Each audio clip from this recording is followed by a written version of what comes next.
All right, we are now recording. Thanks, Rachel. All right, let's begin with a look at our schedule. If the screen wants to do that. Go ahead to the next slide, screen. Here we go. So this is our schedule, complete with breaks so you can care for your body, including some mindful movement. As I mentioned, we will begin the day with a land acknowledgement, and then I will officially welcome you all and share some WANPA updates. We will pause to honor a tragic loss in our community, and we will engage in a mindfulness activity to mentally connect us with nature and with each other. Then we will learn with our keynote speaker, Kevin Debs, which will be followed by a break to lead us into the second hour. After that break, we will learn more about the Since Time Immemorial curriculum with Michelle Johnson and Talina Ives, and that will be followed by a panel discussion on ways to adapt the STI curriculum for the variety of nature-based and outdoor offerings of our preschool community, as well as ways to cultivate meaningful and therefore ongoing relationships with local tribes. We will begin our next hour with another break, and then we will move into small groups to begin discussions on the many topics of interest you all submitted in your RSVPs. Finally, we'll come back together for a closing and then bonus, an extra hour for networking in the virtual lounge. We know that one of the best parts of these events is getting to connect with colleagues and friends and meeting new friends. And so we wanted to ensure that we supported that connection time. All that said, please remember that plans change, and so this schedule may change too.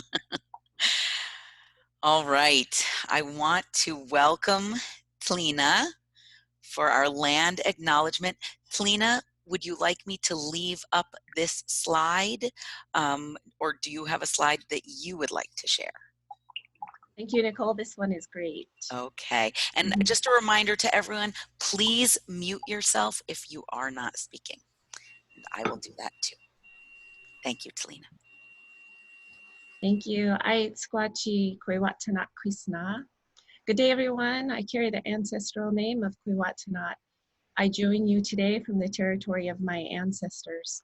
I'm an enrolled member of the Port Gamble-Sklallam tribe, and I make my home on the territory of the Suquamish people, who I also descend from. I want to gather and use this time today to acknowledge the land and the people before us who took care of this land, and with courage who still remain as stewards of this land, for all Indigenous people that have and still thrive in this territory since time immemorial. I encourage you to share in the chat whose traditional lands you join us from.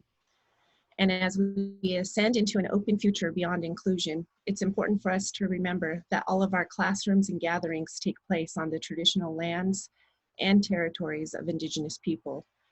I'm thankful that we share this time together in a virtual place. Technology seems so invisible at times, yet it also occupies a space that connects us.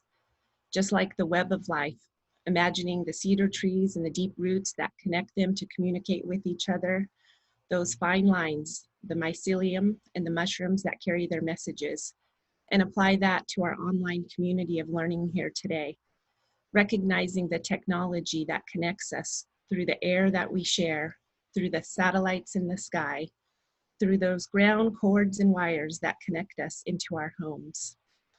Through the water and the air and the land that we share is a gift that tells us the story of what has happened before us.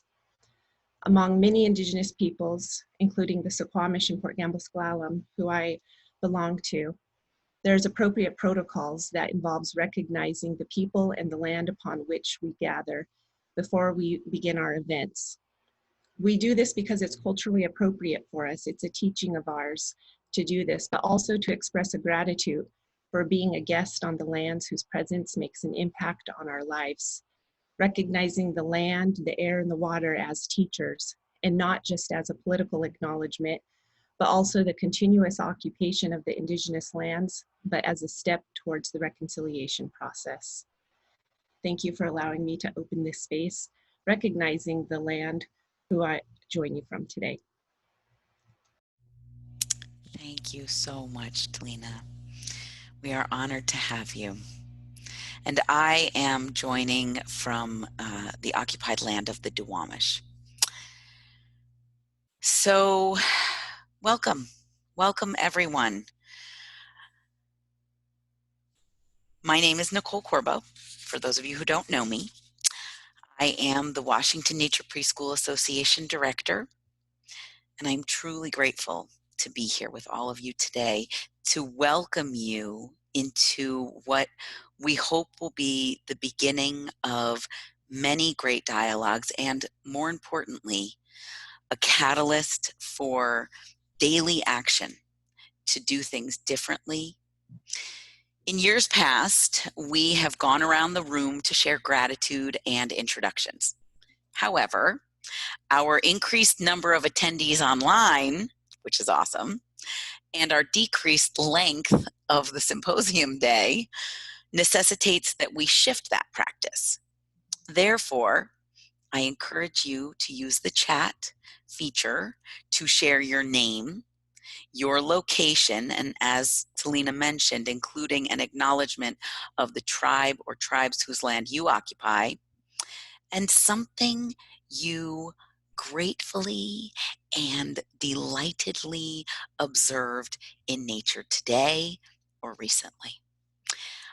Today, I am grateful for the rain.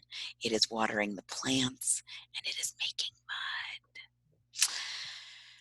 And while those virtual introductions are happening, I want to thank the amazing WANPA Advisory Board who come together regularly in support of our goals and mission, and without whom this symposium would not be possible. The members of our advisory board are Brenda Running, who is the founder and lead instructor at Nature Nuts, a forest kindergarten in Maple Valley; Caroline Cook, who is the early childhood education supervisor at the Pacific Science Center at Mercer Slough Environmental Education Center, where she runs Pollywog Preschool; Kit Harrington, the founder of WANPA, and also the co-founder and former director of Fiddleheads Forest School, currently residing in Vermont, and currently working with Natural Start Alliance as their policy and professional training coordinator. Rachel Franz, founder of Twig and Thread Consulting and former director of education and lead teacher of Tiny Trees Preschool. And Sybil Mayer-Philo, director and teacher at Washington Outdoor School in both Roslyn and Ellensburg. Thank you all for all you do. I also want to acknowledge and express my deep gratitude for Michelle Cardinaux, director of the Tacoma Nature Center, and Sarah Salazar-Tipton, executive director and lead teacher at Olympic Nature Experience, because while they are not active on the board right now, they have been with WANPA from the beginning, and they both have done and still do so much to support and enrich this organization. Thank you both as well. Now, I want to briefly talk about what we're doing here today, addressing racism in nature-based early childhood education and colonization of the land we occupy. These are difficult topics because those of us who are white or white passing are each called in to acknowledge how we have and continue to cause harm. However, there is, at least for me, a sense of profound hope because we get to begin the journey to do better. Our goal today is to begin moving beyond the day-long workshops of good intentions around diversity, equity, and inclusion, and move into a daily practice wherein we engage in self-examination, take responsibility for our actions, and do things differently. including staying engaged in our individual journeys into anti-racism, paying reparations, teaching about the tribes who have lived on and cared for this land since time immemorial, and cultivating meaningful and ongoing relationships with those tribes whose land we occupy. Facing harms done and living differently is heavy work. And although it must begin with each individual, like all of life, it is not meant to be done alone. So, in community, we will find support, accountability, and solutions for moving forward in new and different ways. We are in the middle of the most important human rights movement in a generation, while navigating a pandemic. So much is shifting, and gratefully, there is no going back. So let's go forward together.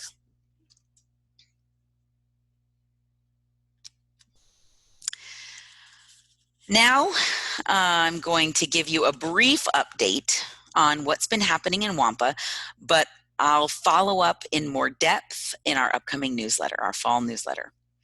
For those of you who have not yet joined us for a Co-Thinking Solutions with WANPA Educators, which is a monthly, sometimes bi-monthly virtual roundtable, I encourage you to please join us. We share experience and we find solutions to challenges together. And many of the topics that will be addressed today will be, in fact, I'm just going to go ahead and say all of the topics that will be addressed today will be continued in that forum. In regards to advocacy, we are currently working with our partners at DCYF, the Department of Children, Youth, and Families, like the incomparable Eliza Yair, and connecting with other environmental educators and organizations around the state to advocate for the finalization of licensing for outdoor preschools in Washington state, which will be voted on this fall. You can read more about the pilot program on our website, which is wampa.org, and you can expect some outreach from us with information on how you can be a part of this advocacy. Now, at the beginning of the pandemic, WANPA member Curtis Ludwig approached us with his concern for preschool children of essential workers. He wanted to find a way to support other early childhood educators in taking learning outdoors. As I'm sure you've noticed, the concept of outdoor learning is gaining some serious traction all around the world. And we are working on ways to support that shift through the Outdoor Care and Learning Initiative. We have a new professional development resources page on our website, which is applicable for both longtime nature-based educators as well as those who are new to the field. And this page will continue to grow and expand. And we're working on a webinar, which we hope to go live with maybe before the end of this month, but certainly in September or by September, that will provide an introduction to outdoor learning, as well as offer a Q&A space for educators and administrators who are taking learning outside for the first time or who are moving to 100% outdoor learning. Expect to hear more on that soon. And as we look ahead, we are excited to make the WANPA website an even more valuable tool for you all by organizing much of the information and resources that have been shared through the Facebook pages. That way you'll have easy referencing of all those great topics. Again, you can read more about all these things in our fall newsletter.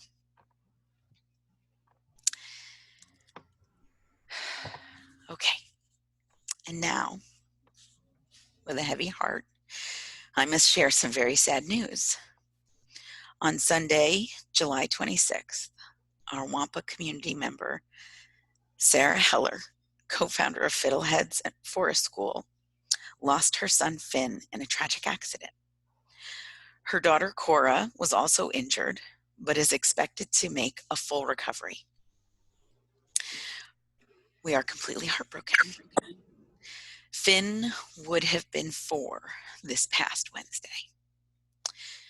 To honor Finn and his unique light, and to hold space for all those who are in pain, missing his presence in their lives, let's share a moment of silence together now.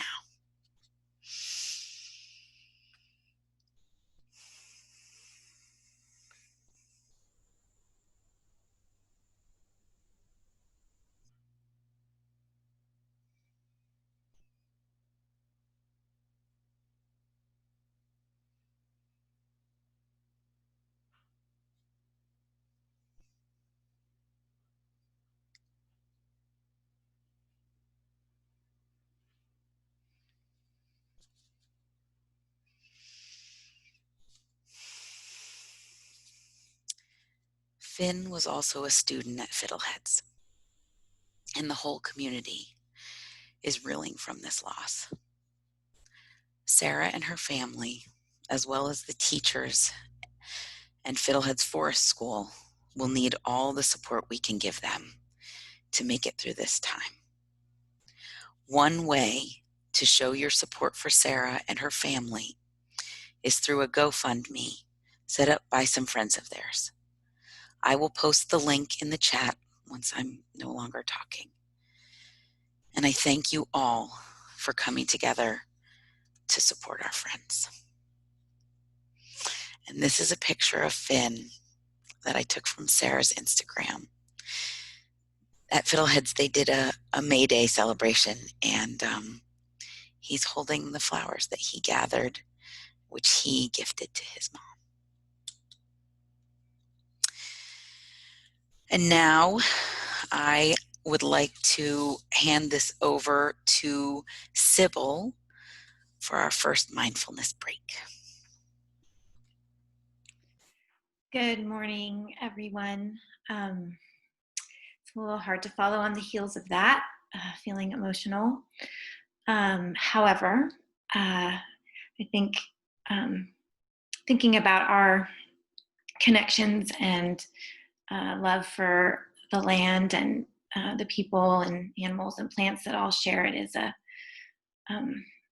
wonderful way to honor Finn and his family.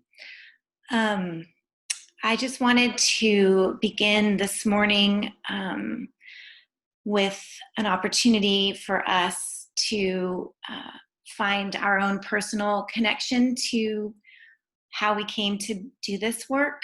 And I wanted to take us into a breathing first, and then allow us to just go back in our memories to our first real happy experience being in the natural world, and how that might have shaped our lives, bringing us to this moment. So I knew that some folks might not be able to be outside during the conference, so I tried to find some activities that we could do no matter where we are.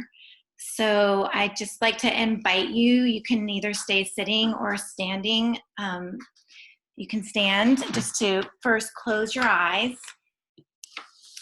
And you're just gonna move your arms this morning. So if you just close your eyes and just let your arms first hang down alongside your body. And let's just let the breath move in and out through your nose, or if it's more comfortable, through your mouth, or in through your nose and out through your mouth. You just find the breathing that supports you right now. And let's just begin to inhale, let the arms come overhead. And let the hands come together to prayer position. And then exhale, let your hands come to your heart. And let's just do that a few times at your pace, matching your breath. Inhaling, arms overhead. And exhaling, letting your hands come to your heart. Doing that just a few more times.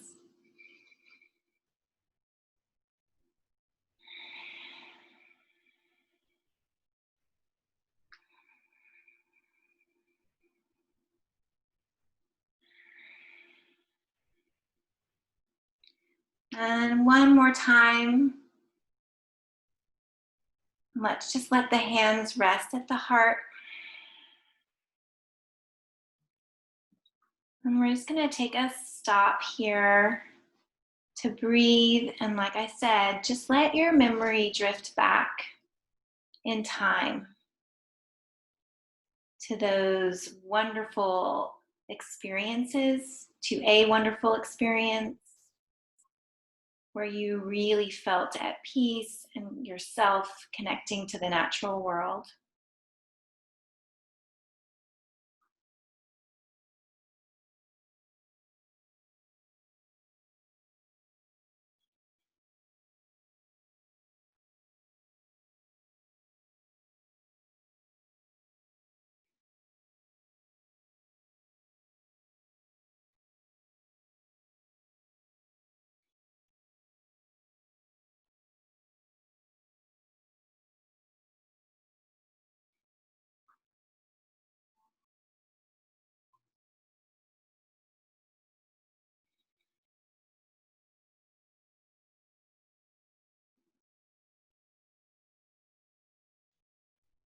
Just as you feel ready, gently draw the chin down towards your chest.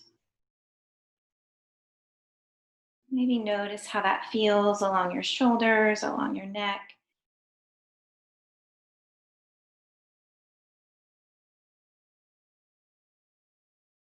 And as you feel ready, just gently open your eyes. You can look just past your fingertips.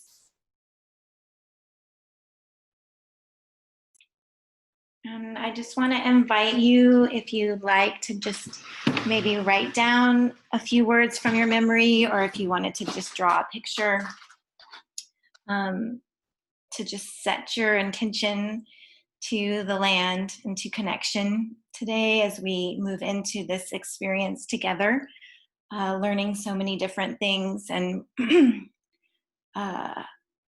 all of it really coming from that desire to experience those connections with the natural world and with each other. So thank you for participating in this exercise. And I think we'll just take another minute for folks to do their writing and their drawing if they'd like, and then I'll turn it back to Nicole.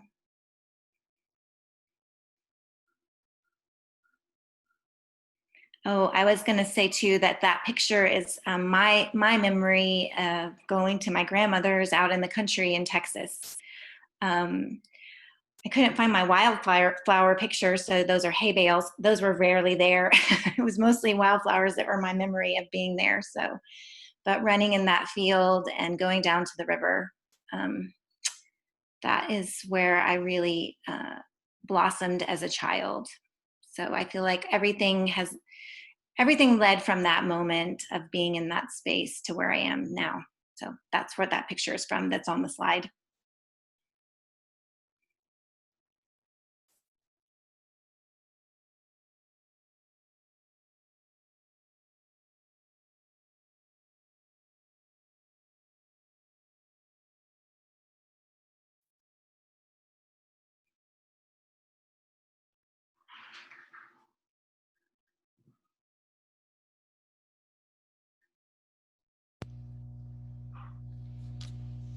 Nicole, if you, I don't know, hopefully everyone's been able to do what they wanted to do, and I'll turn it back. Thank you so much, Sybil. That was wonderful. It was a perfect follow-up. Thank you. All right. Now, I have the honor of introducing our keynote speaker. Can everyone hear me?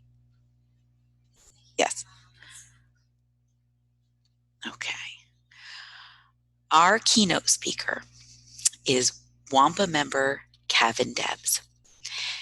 Kevin authored the paper Nature So White, which looks at how history, false narratives, and stereotypes have all played a part in the exclusion of people of color from outdoor wild spaces.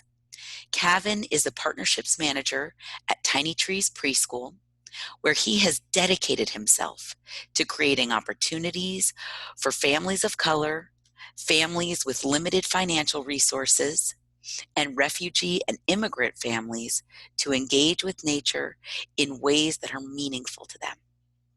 Kevin is working on his doctorate from Antioch University in educational and professional practice. He's writing on environmental justice through anti-racism. Kevin also happens to be a talented visual artist, as you can see from some of his photographs here, and he is a culinary genius, which suggests that manifesting delight is one of his superpowers. You can see some of his photographs here, as I mentioned, along with his photography Instagram handle, where you can see more of his art. We are truly grateful he'll be sharing his knowledge and experience with us today.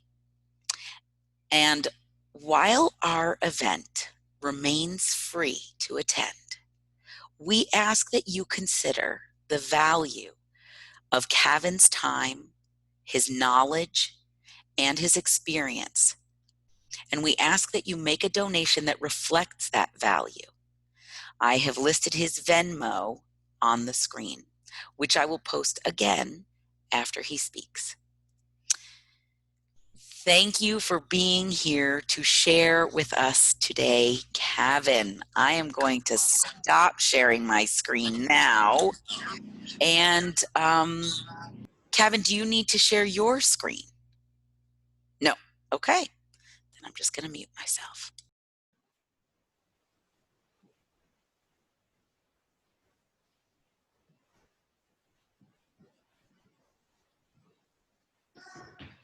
Kevin, we can't hear you.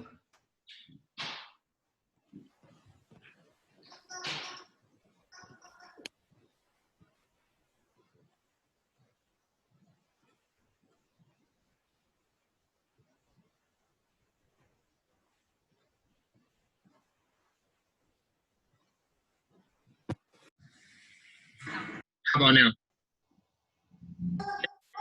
Okay, it had something to do with my with the headphone action, but here we are. All right.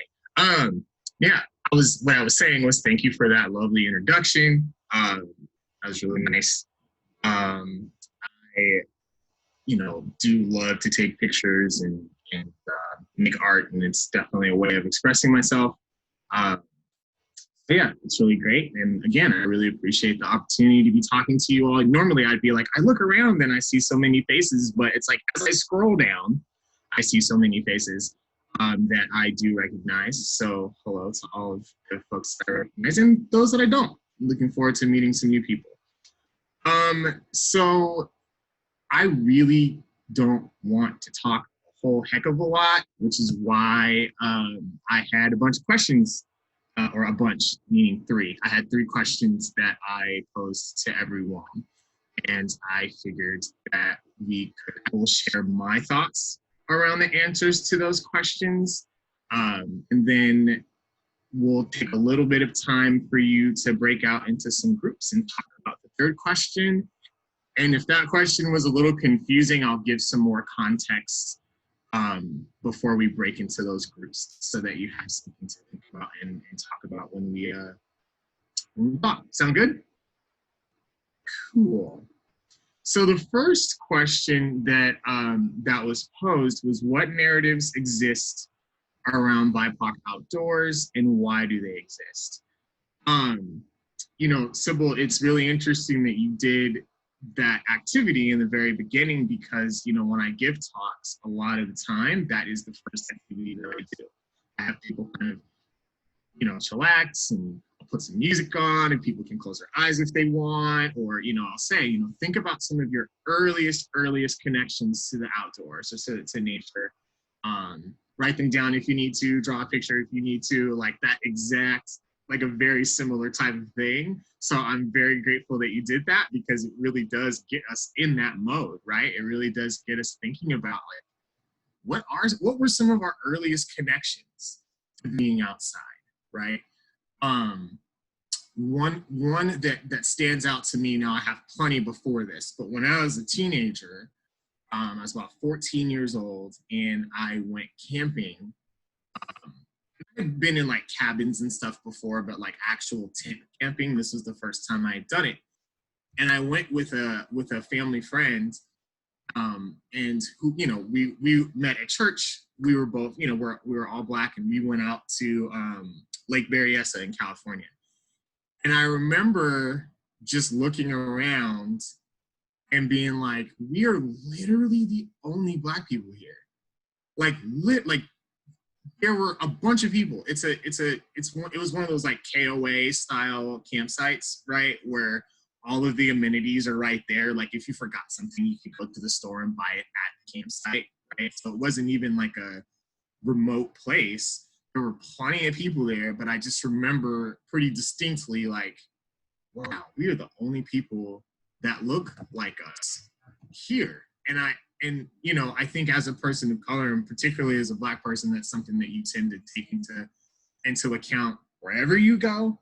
But I think it was just glaringly obvious at this particular point. That's the memory that kind of popped up to me when I was thinking about it, because I think one of the biggest questions that I've always asked myself is, why is that? Why does that narrative exist? Because now when I go outside and when I talk to people, and especially like my Black and brown friends, like I have a lot of friends that go outside and do fun stuff in the outdoors, right? So it's like, what is it about this narrative that says that people of color don't go outside, right? My lens is through being a Black male, because that's who I am, right? So a few of those, one of the things that I think about, and one of the things that I've done research on is intergenerational or transgenerational trauma.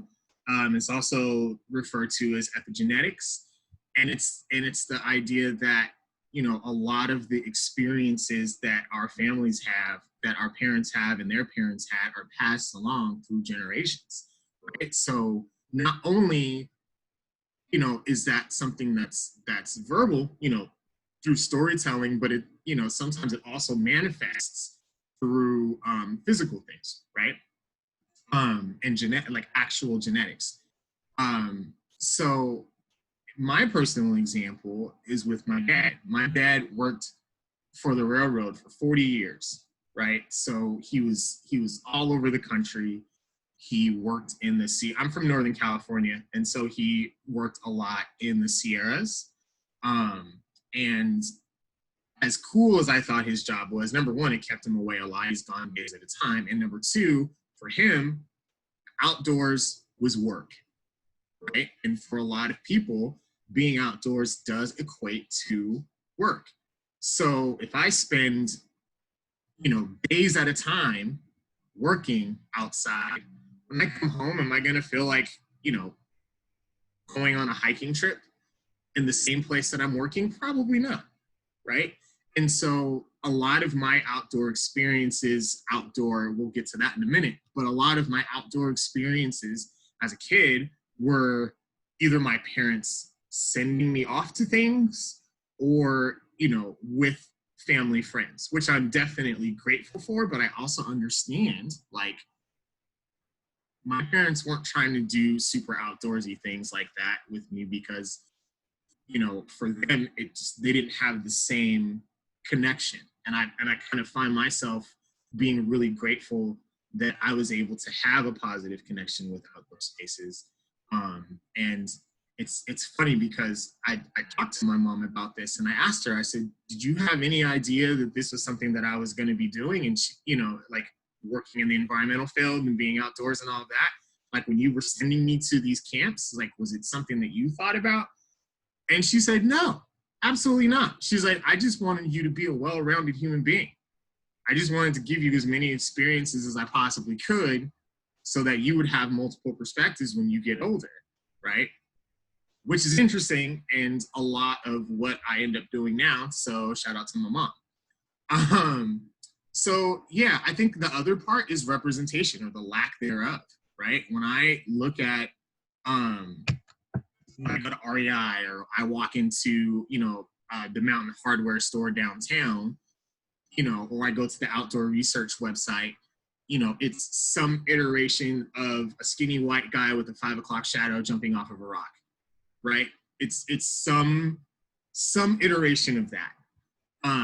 When I see those types of things, and when other people of color see those types of things, you know, it's telling you like these aren't spaces for you because I'm not being represented in the image that this particular organization is trying to portray, right?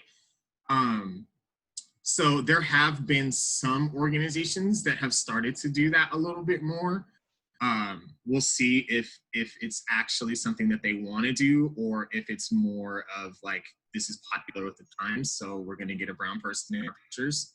And even when they do that, it's not like those stories are being told and shared, right? And that's the other part that really ends up happening, is that we don't really get to hear a lot of those stories, or I had to seek those stories out. It's not like, you know, they're super readily available. I think that is starting to change. I think there's a tide of change that's coming, with folks like myself and other people who are doing similar work and doing other great work to really help change those narratives around POC outside.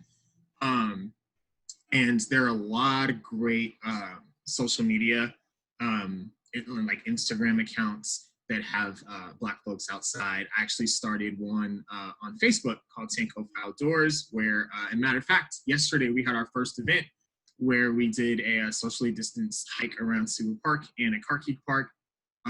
And it's just an opportunity for people to get outside and do some fun stuff, right? So yeah, I would say intergenerational trauma and representation are, you know, some of the reasons why the narrative that, you know, BIPOC don't engage in the outdoors in the way that we normally think about it while those things exist. The second question, and I'm gonna try to do this, you know, as quickly and as succinctly as possible without leaving too much out, because it's a big question, and that is, what is nature? And the reason I ask that question is that I think a lot of times what ends up happening is that we as a society give this very, you know, two-dimensional definition of what nature is, right? So when we think of it, we think of, you know, the great outdoors, right? Bunch of trees, mountains, you know, amazing views, lakes, rivers, things like that. And all of that is amazing. Don't get me wrong. I love every last part of that. I love being inside of it. It's my church in a way, right? And I think a lot of us can relate at least to the healing aspects of nature. I mean, I've had colds. I've been sick and gone on a hike, and my symptoms literally went away because I was in the fresh air. So we know the healing aspects of being in the great outdoors. And, you know, if we can count a beaver dam as being outside, if we can count a bird's nest as being nature, then our built environments are nature just as much as that beaver dam or that bird's nest, right? So it's really important for us to widen our view of how we view nature, because when we put it right here, we're leaving out so many other ways that people engage in the outdoors, right?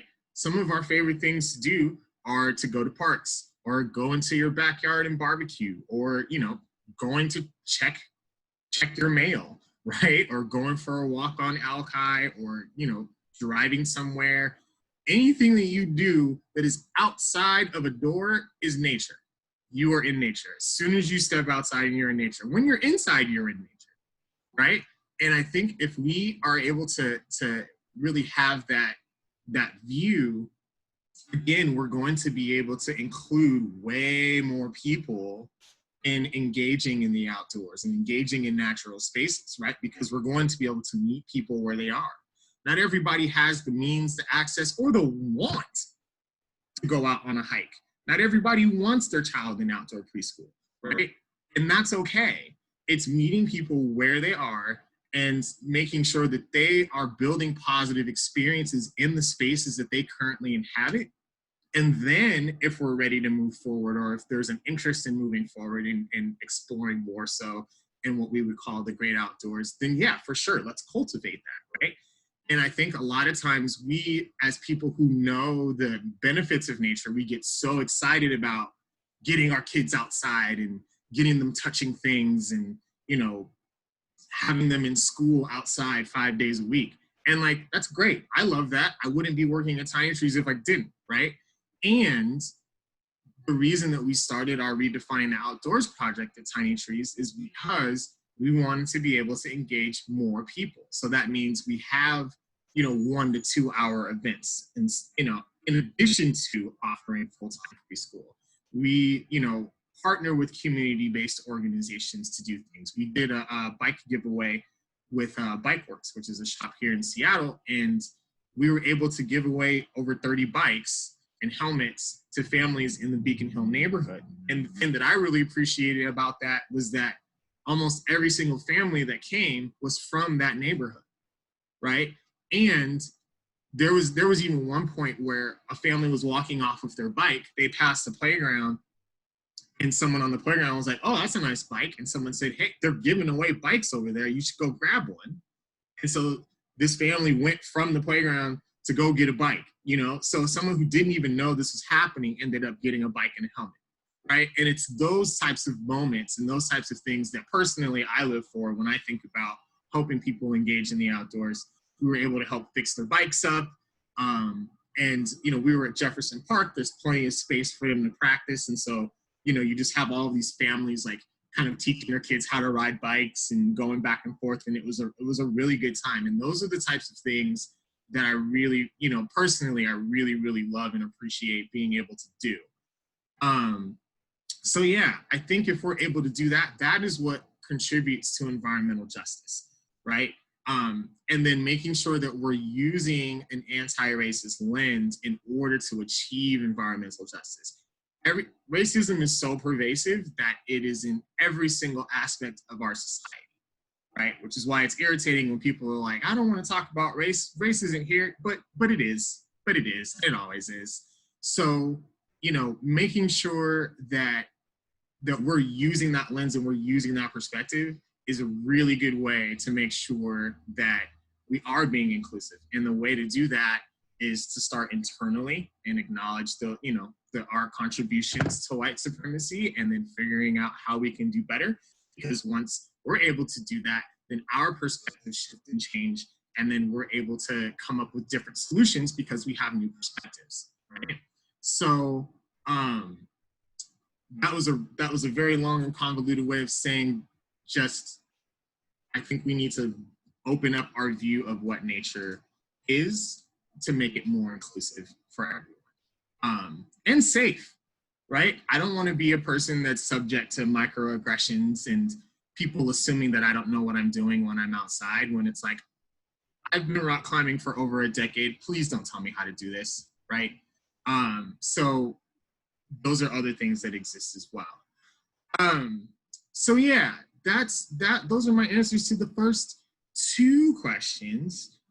So for the last like 10 or 15 minutes, I would really love it if you were all able to go into some groups and talk about the 3rd question, which was, you know, to take the perspective of something that is anything that's not human, right? So, you know, a mushroom, a building, a plant, a yoga mat, a flower, a coffee, whatever it is. Just pick one thing and just take that thing's perspective for a little while, right? If let's say you're a mushroom, right? What does the world look like to you as a mushroom? How close are you to the ground? Are you a polypore, which means you're higher up in a tree?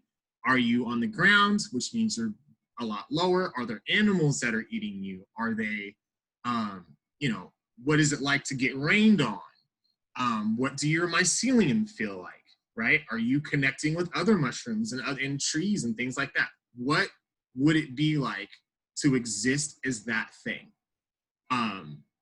So we will definitely, you know, I want to give you all some chances to think about that and share what you came up with, and then we'll come back together, and then I'll just close out. Does that sound like a plan? Thumbs up. Cool. All right. Well, I will leave the separating into the groups to Rachel, I think, and then me. So For those of you who aren't familiar with getting into breakout groups in Zoom, I am going to basically open up some breakout groups with 6 people-ish in each room. And what you need to do is just click join when the prompt comes up on your screen. You can leave that room at any time by pressing leave room, but we will also close the room in, what do you say, Kevin, 10 minutes? Come back together? Okay, great. So I'm going to open them now, and all you need to do is press join, and I will be staying back in case folks have questions or need anything. Here we go.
Okay, thank you.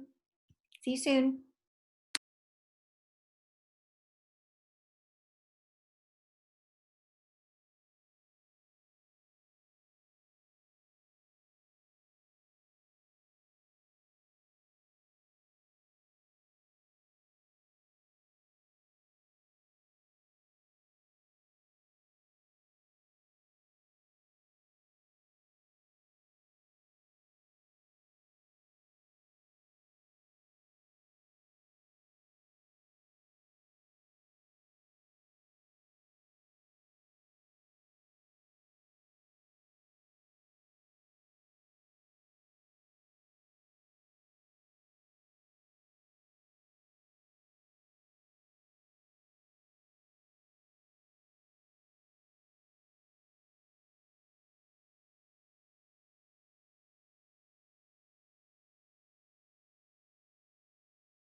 Maybe I'm supposed to bring everybody back in, sorry.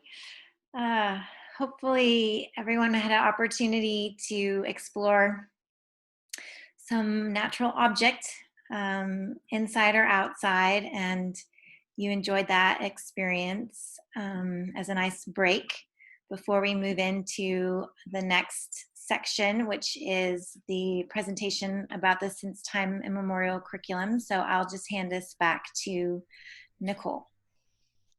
Thanks, Thank everybody. you. Thank you, Sybil. That was wonderful. I wish we had time to share all of our sensory experiences, but we're going to move forward. If my screen will. Go ahead, screen. There we go. All right. Oh, what an incredible day this is. I now have the honor of welcoming Talina Ives and Michelle Johnson from DCYF to talk about the Since Time Immemorial curriculum. Talina is the Director of Tribal Relations for DCYF, the Department of Children, Youth, and Families. And Talina, I'm going to need your help with this. She is the author of Tawasna. Tawasna, Tawasna. Star, a Sklallam children's book expressing the wishes and dreams of our children through an environmental health perspective. And I admit I haven't read it yet, but I'm really excited to. It is on my list. So welcome, Talina. And I also want to welcome Michelle Johnson, who is a citizen of the Samish Indian Nation and is the tribal specialist at DCYF's Early Childhood Education and Assistance Program.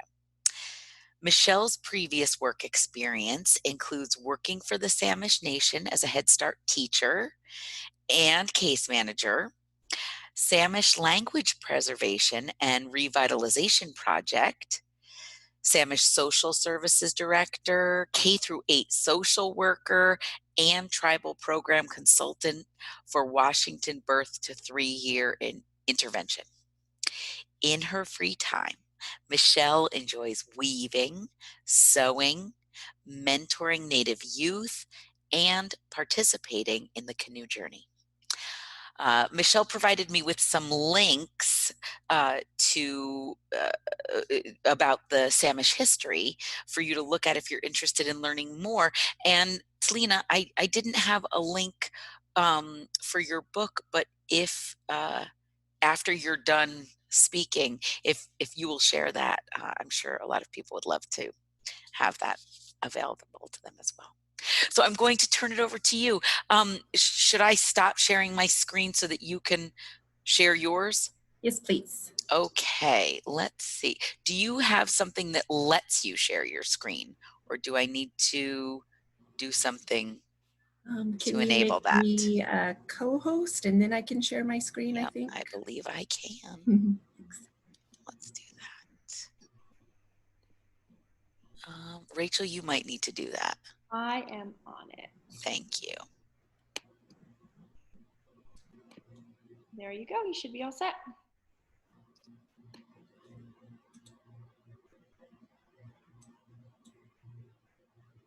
Okay, sorry. Thank you for bearing with as I'm clicking through the right places here.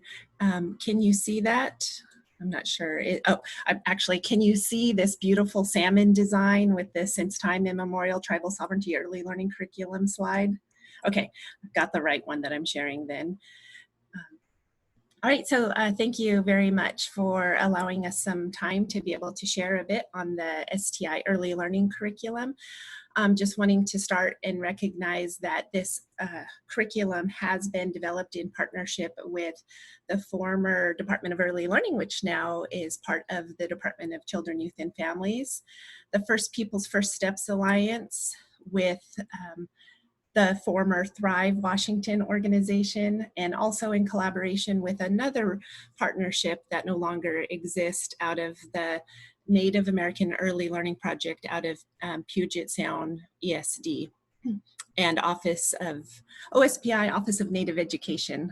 So it has been a pleasure to be able to participate in the pilot of this program from the beginning, and then to be able to see how others are using it.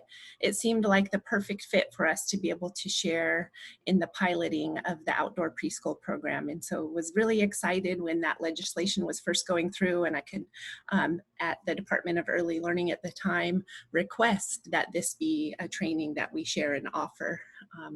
In addition, we've also shared this training at other early learning gatherings, so I apologize if this is not new to you, and if you have participated before in any of these trainings, hopefully there will be something new that you'll be able to gain from this.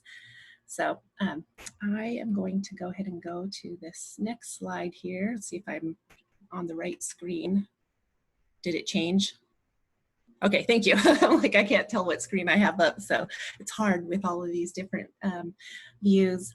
So some of the outcomes with the Since Time Immemorial early learning curriculum really also fit perfectly in the theme that gather us here today, beyond inclusion in nature-based early childhood education.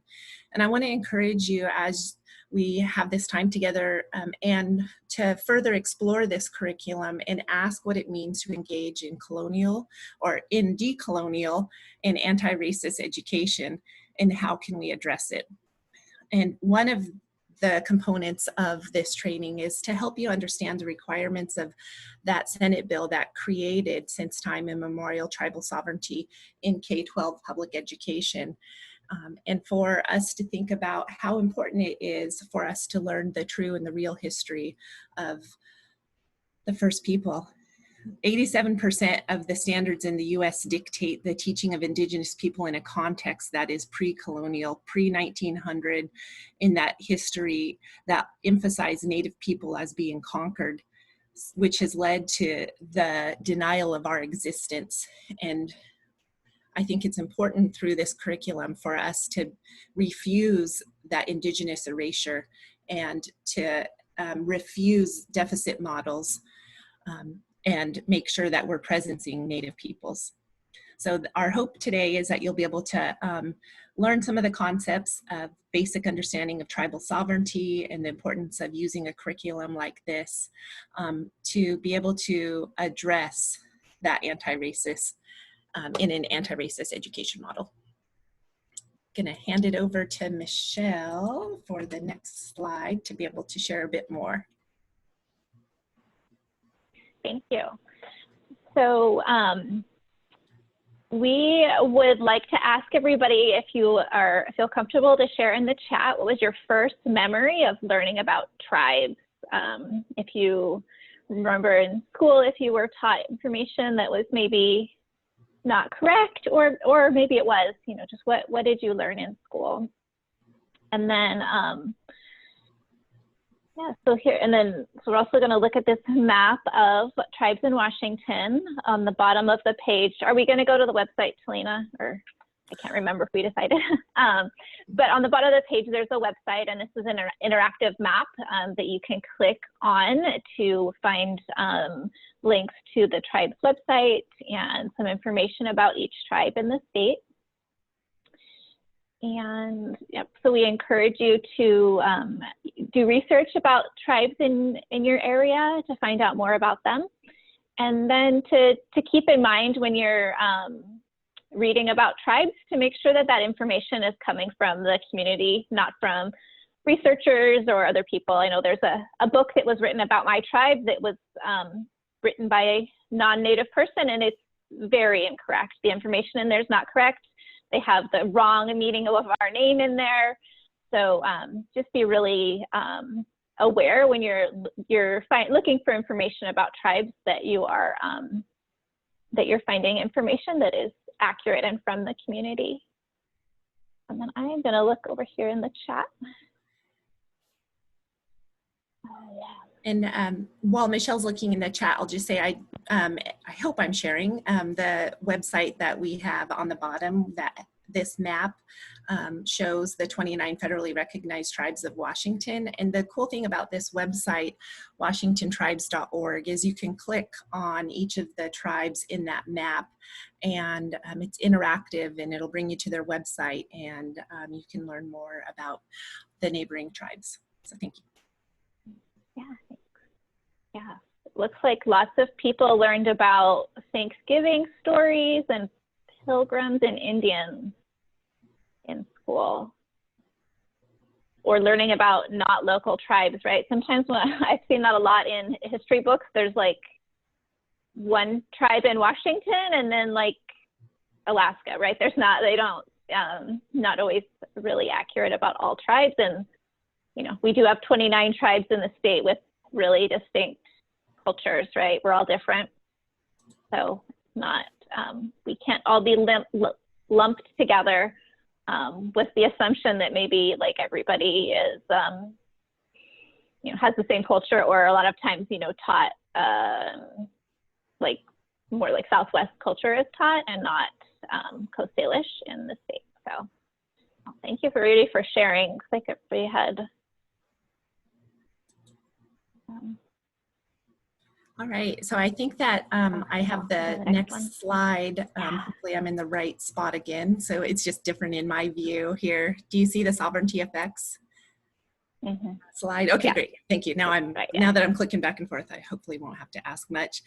So I just wanted to share too that our hope in being able to spend some time looking at this curriculum is to really address some of the issues that tribes are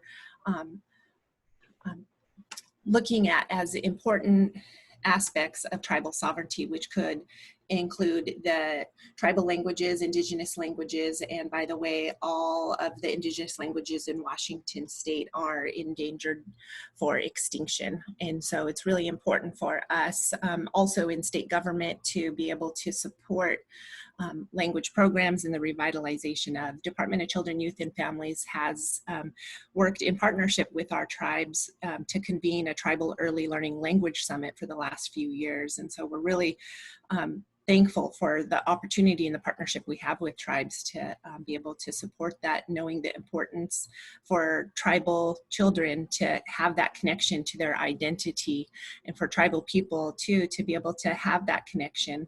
So many studies show about our mental health that is increased through the ability to have that connection to our culture and our language.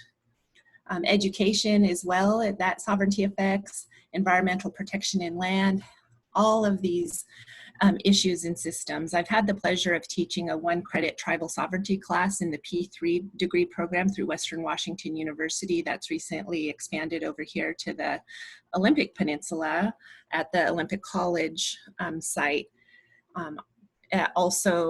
Also in my role with Department of Children, Youth, and Families, we offer trainings, government-to-government training. And a lot of the times, the lessons and the activities that we share is for people to do their homework, to really learn about the 3 local tribes, and all actually, but they're local tribes, encouraging at least to start with a few closest to them and learn about issues of importance to sovereignty of tribal people.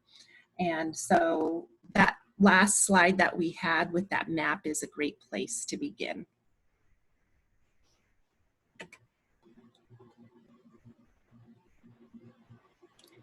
Next, so the Since Time Immemorial curriculum is wonderful to share with everybody. It benefits all children. For Native children, it helps them really connect with the culture, know that the school is acknowledging them and is supporting their identity. And it also, it protects the rights of Native people.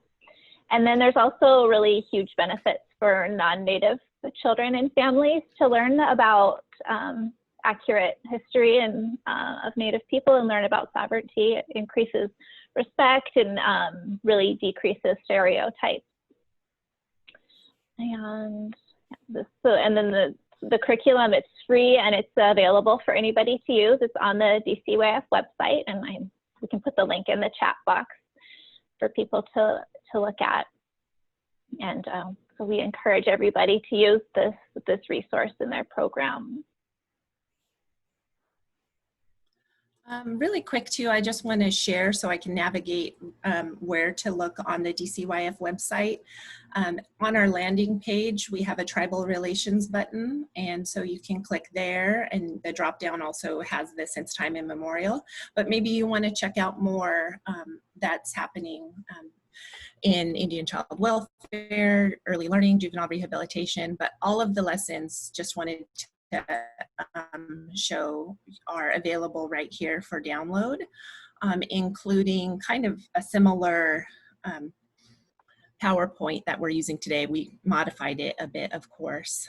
There's a really fun activity if you've participated in a training with me before. I like to use the bingo activity, which really kind of assesses your understanding of tribal sovereignty. And it's a great, I feel like, parent engagement activity as well. So just thought I would navigate through there and share, but Michelle can hopefully also put it in the chat box for us so that we'll be able to give you a place to go later. Okay, hopefully I'm back on the right screen again here. Yep. Thank you.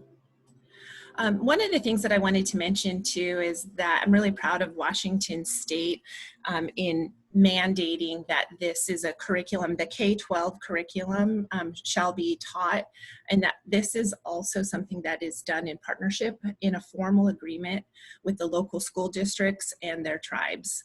And so at the same time, while that's K-12, it's really important for us. It's not mandatory, but it's definitely something we're committed to supporting for our early learners. And so this is our version of that curriculum. Also wanting to expand on that, like I mentioned earlier, Western Washington University has the 1 credit class that I teach, and University of Washington has a similar class that's also offered. And Western Washington University and UW were both teaching classes before it also became mandatory that Washington State universities and colleges teach tribal sovereignty in their teacher education preparation programs. University of Washington has a wonderful Native Education teacher certification program as well, if you're looking to expand your learning. So just kind of a quick overview. My slide looks kind of funny. Sorry, there we go. It's an interactive one, that's why. So there are 3 lessons that are designed for pre-K development and experiential learning. All of the lessons are aligned to Washington State Early Learning and Developmental Guidelines and the current 3rd through 12th grade since time immemorial curriculum. And so those 3 main lessons cover who we are, House of Salmon, and respecting our house.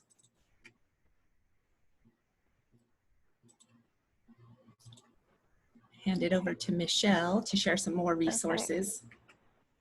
And it looks like, Selena, we have a question. Why was the word shall underlined in the previous slide? I'm not sure why that is. Do you know?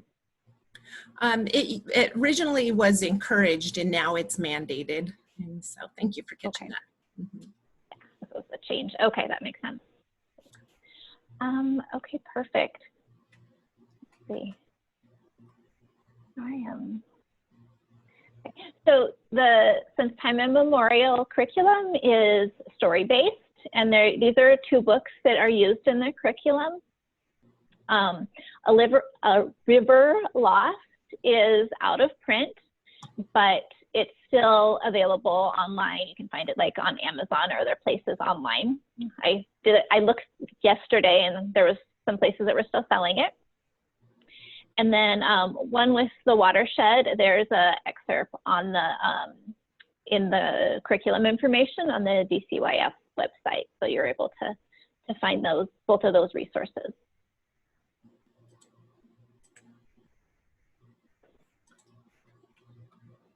Also, as I'm clicking through the slides, it makes me think about engaging in anti-racist education and other great resources to support your learning and ability to do homework on the local tribes is sometimes there's not a lot of information out there, especially being S'Klallam.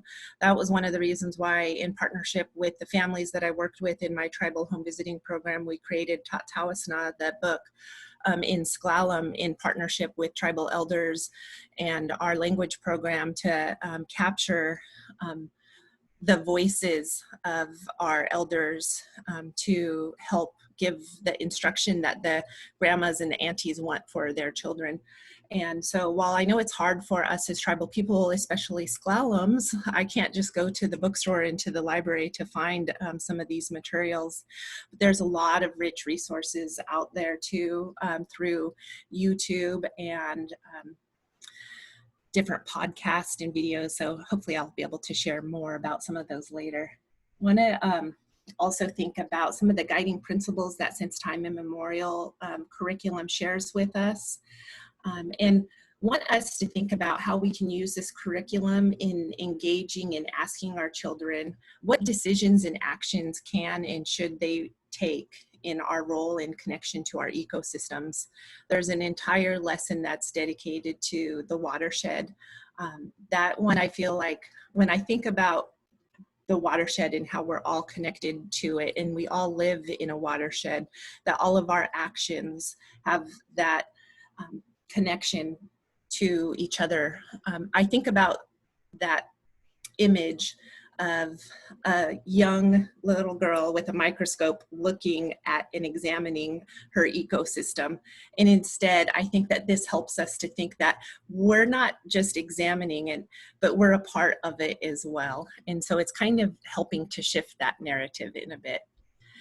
It helps us to think that the idea that plants have communicative capacity and that those inanimate objects. So I really appreciate that opportunity we had earlier to think about how we might have once used or other cultures are really objective and use objectivism in nature, but instead, how can we instead look at the understanding that nature shares with us in how science and all of these ideas that plants have personhood is an old indigenous idea. For example, the rights of nature are being newly recognized in our Western world, where through advocacy of the Maori people in the country of New Zealand has recognized a river as an indivisible living whole, and that river has life, and with rights of nature now has the same rights of a living person. I think that's where this curriculum can be really powerful in helping our children understand the connection that they have with our ecosystem, that they are a part of it as well, and understanding that plants and animals that surround us and what can we learn from them. Wanting to also share how this has been implemented, just some of the sample pictures that we have taken in previous trainings or in other classrooms. And I know we'll have a panel later where you'll hear from others who have implemented this.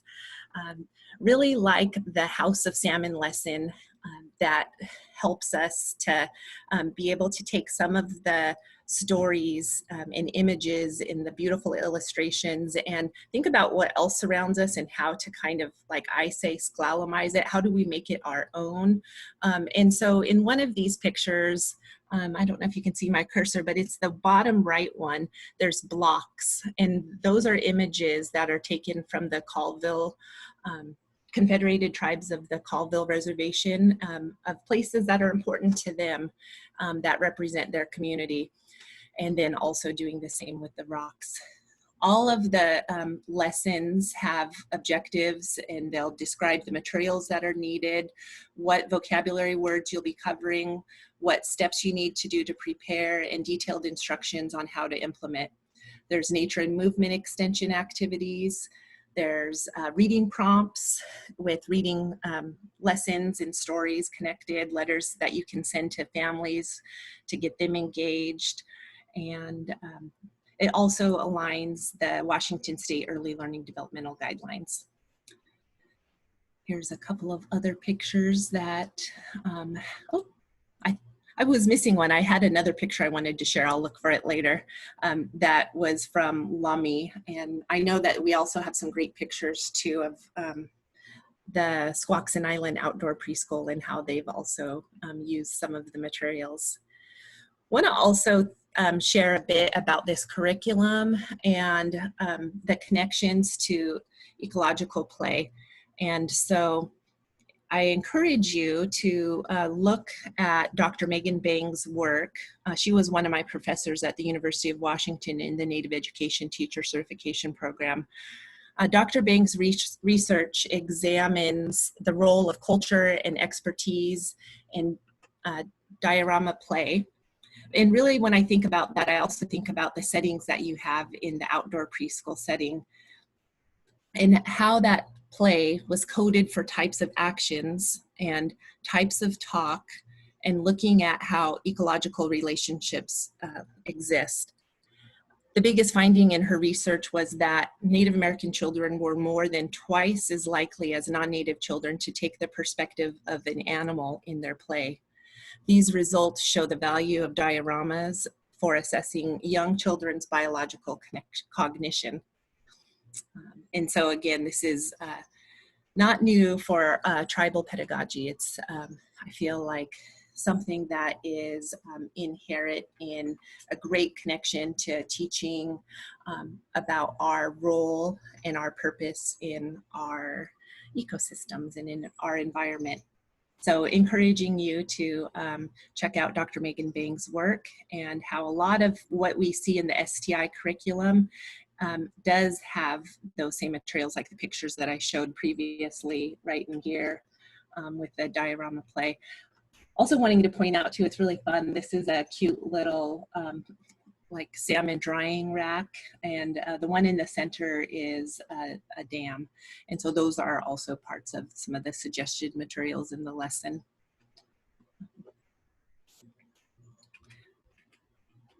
So I'll click back through, and I think we're getting close to time, so we'll try to wrap it up here. So here is some information on selecting books and literature for children. I saw some questions in the chat about maybe books for people who are in other states.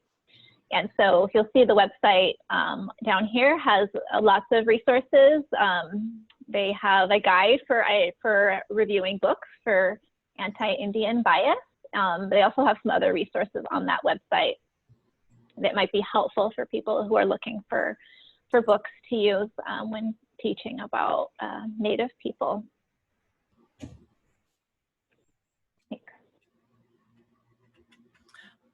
I think I accidentally had this slide in here twice, so I apologize. I kind of already shared through this, but in place with some pictures.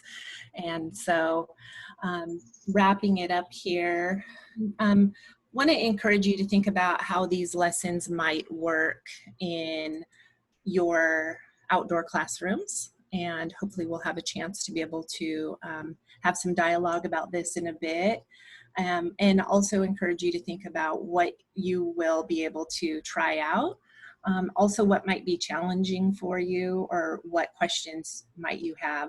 And so think about that, and I know that we'll have a second part of this, and again, this is our contact information here. It's just very brief, short kind of overview of since time immemorial, and encouraging you to look at that website again right here with dcyf.wa.gov, and then you could click to the tribal relations and or just go straight there. This is Michelle and I's contact information, and so Michelle is going to take the reins and be one of our lead trainers in this area, and so we're really excited at the Department of Children, Youth, and Families to be so well supported with tribal staff dedicated in different divisions. In DCYF, as the Director of Tribal Relations, I have a small office of 11 of us who include ICW consultants, Indian Child Welfare, and then we also have a JR, Juvenile Rehabilitation Tribal Liaison, and unfortunately our Tribal Early Learning Liaison, but fortunately, is now the chairman of the Squaxin Island Tribe. And so his last day with us was yesterday, and so we're going to miss him greatly, but luckily at DCYF we have lots of support staff like Michelle, who is the tribal specialist for ECAP. And then we also have an ESIT, Early Support for Infant and Toddlers tribal specialist in Early Achievers, and then also one in licensing. So thank you everybody for your time. I look forward to talking with you more later. I'm not sure if you had anything else that you wanted to close with, Michelle, and thank you for partnering with me today to share this. Yeah, well, thank you. I don't think I have any. I was just looking through the chat to see if we had missed any questions, but I think we got most of them. But thank you, everybody. I appreciate you allowing us to be here today and sharing with you.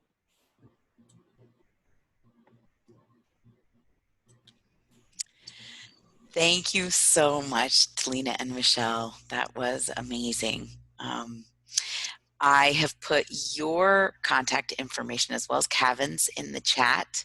And Talina, I'm actually, we're going to transition into our panel discussion now, but I'm wondering, that slide that you put up with those questions was kind of awesome. Would you mind sharing that again? Sure, let me see here if I have the right one.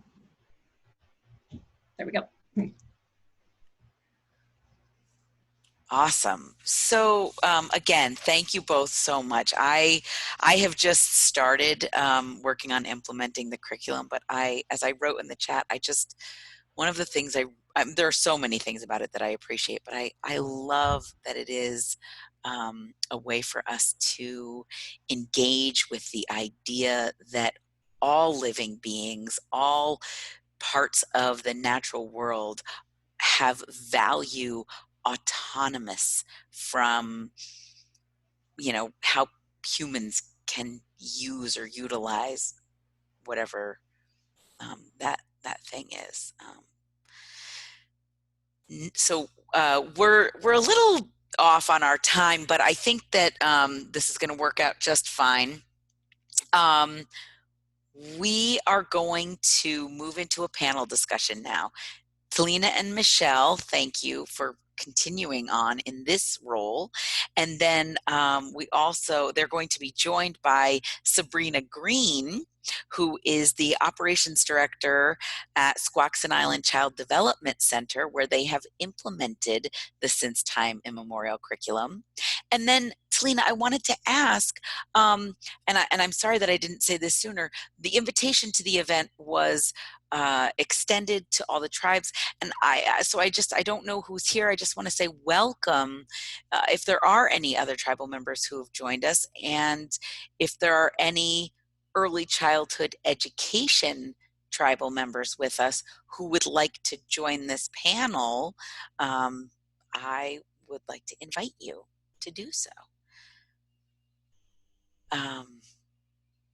Do you know, Talina, if anyone responded and came? I'm not too sure if I see anybody on here that I recognize from any of our tribal early learning programs, and I'm happy that Sabrina is here too. I don't see her though. Am I not looking at the right place? Sabrina, are you here? I can't see everyone, so I don't know.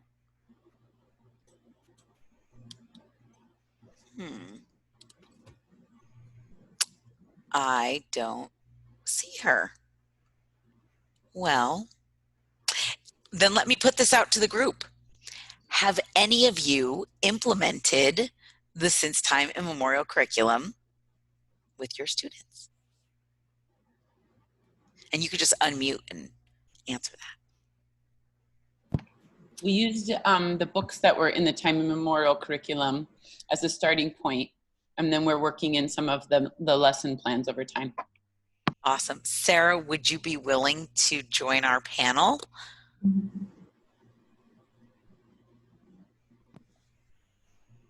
Sure, if you'd like me to, but I'm not sure I have enough experience to speak on it well. Well, so the idea behind, so the panel has two different parts to it. One of the aspects is to talk about the since time immemorial curriculum and ways that it can be adapted, because we have such a variety of different programs in the WANPA membership, from programs that are indoor and outdoor to programs that are completely outdoor. And Sybil, wonderful if you would like to join as well. That's right, since you were sending out those books. Really, anyone who has any experience at all, even if you're just in the beginnings of implementing this curriculum, your experience is valuable, because there are going to be people who haven't done anything at all. And so looking at ways that we can implement this curriculum for the variety of different offerings, the variety of different programs that are represented in WANPA. And just to have a conversation about that. And like I said, I thought that Talina's questions were perfect for engaging in that. But I am going to turn over the moderation of this panel to Sybil. So thank you, Sybil. And I'm going to shoosh. Hey, well, I'm super excited to help out with this section of the conversation. Actually used to be a coordinator for the Native American Early Learning Project, I think maybe just prior to when they started to work more closely on the curriculum. So I used to work with Rebecca Kreth, and yeah, so it's so cool to see our name on there. Anyway, Nicole and I talked a little bit about how best to moderate the panel in this platform. And I think maybe it would be easiest to have folks send questions for the panelists via the chat. And we can, start to send those out as they come in to Michelle, Talina, or Sarah. We've just started to implement it a little bit with our classes as well. And I have some questions too about the best way to go about some things. So I think what I'll do is just, if anyone in the group has a question for, sorry, my son just walked in. If anyone in the group has a question for the panelists about anything having to do with the curriculum, please send it our way and we can start the conversation.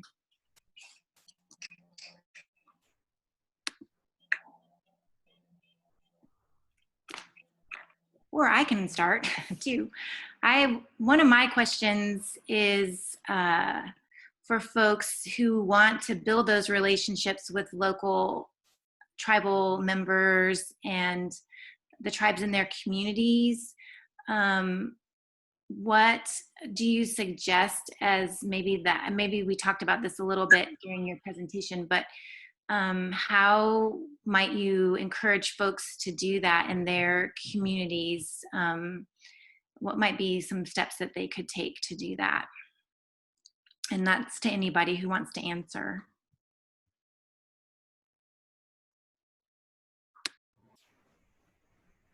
Well, I've got a big list that I can share, some that I might have already covered.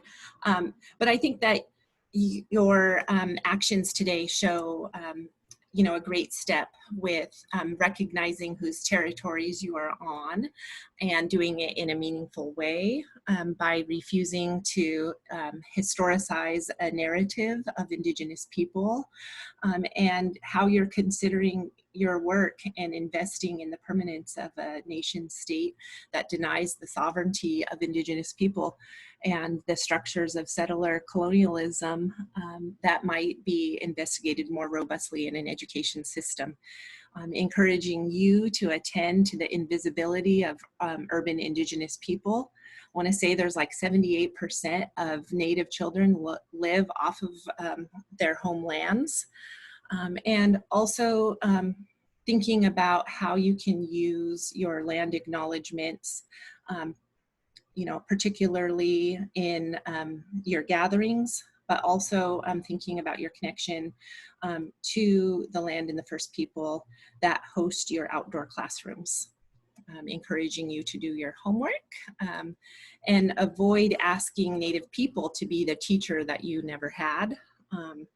And so some of those resources that Michelle shared in there is a great starting point, as well as I have some great book recommendations. One of my favorite is from Dr. Kahete, Native Science, that I think you guys might all enjoy. Also, Braiding Sweetgrass, maybe you've heard of that one. It's definitely one of my favorites, and encouraging you, if you haven't read it, also to think about the audiobook. Her voice is just so sweet and poetic and beautiful. And then also, while you're doing your homework, to know and recognize that all of the tribes in Washington state, all 29 of the federally recognized tribes and the several that are not recognized and they're fighting for recognition, and the over 560, gosh, I want to say 5, because unfortunately a couple of months ago there was one whose sovereign status was just removed, and the diversity that exists with all of the nations, and recognizing them as nations, as sovereign governments, and being able to know that, like, if you know one tribe, you know one tribe. Each tribe is so unique and different in their language, in their beliefs, in their political structures. Which also reminds me too, sorry, I've got like all kinds of things I'm thinking of, but I'm currently studying organizational leadership at Gonzaga. And one of my classmates recently in our discussion post was talking about tribalism, and just felt like that was a bit offensive. And I'm not normally one that gets offended, but I felt like that word has such a negative connotation to it that presupposes that all Native people have the same belief systems. And even within my own tribe, we have varying spiritual beliefs, varying teachings. And so just hoping to kind of be thoughtful about what language we use and the connotations that they carry. And so I know I can go on, and I want to share some space too for Michelle and others who might want to add here.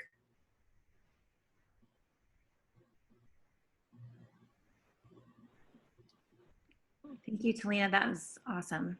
Anyone else have, Michelle? Sure, thank you.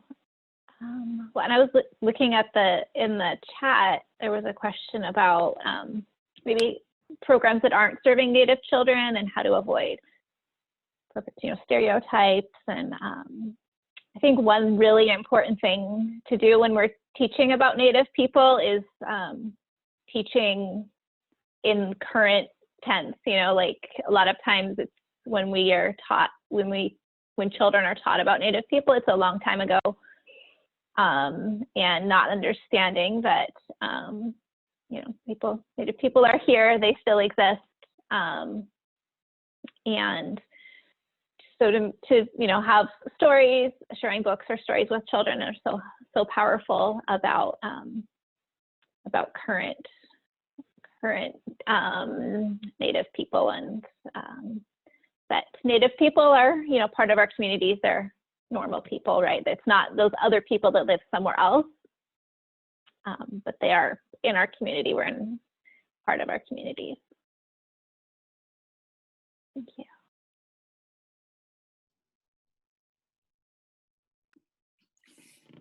Thank you, Michelle. Talina, do you have something? I was going to add to some of the advice that I share with our state staff in understanding government-to-government relationships is in another tool for helping to do your homework is, besides looking at the website, subscribing to the tribal newsletters and kind of looking at what's important to them in what current events and what's happening in their communities. So I think about that because I'd hope that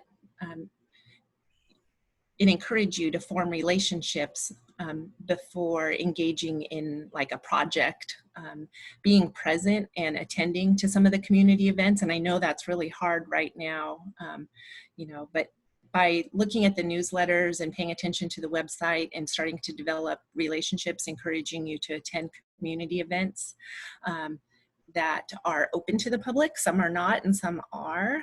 Most of the ones here in Suquamish are usually open, and unfortunately this year's Chief Seattle Days has been canceled, and it's so hard right now with this virtual world to feel like you can make those connections for ceremony. So one way that's happening that maybe you might want to look at is there's Facebook groups like the social distancing powwow, and I can't remember if that's the exact name. I know there's a couple of different sites, and maybe Michelle has some more ideas too for some different online communities that are happening for you to be present at and attend and to learn. So with that, I would also add to that part of that in building that partnership and that relationship is to be thoughtful about what you're asking and to ask appropriately by not expecting or demanding something of the relationship that you have in building with the local tribal community.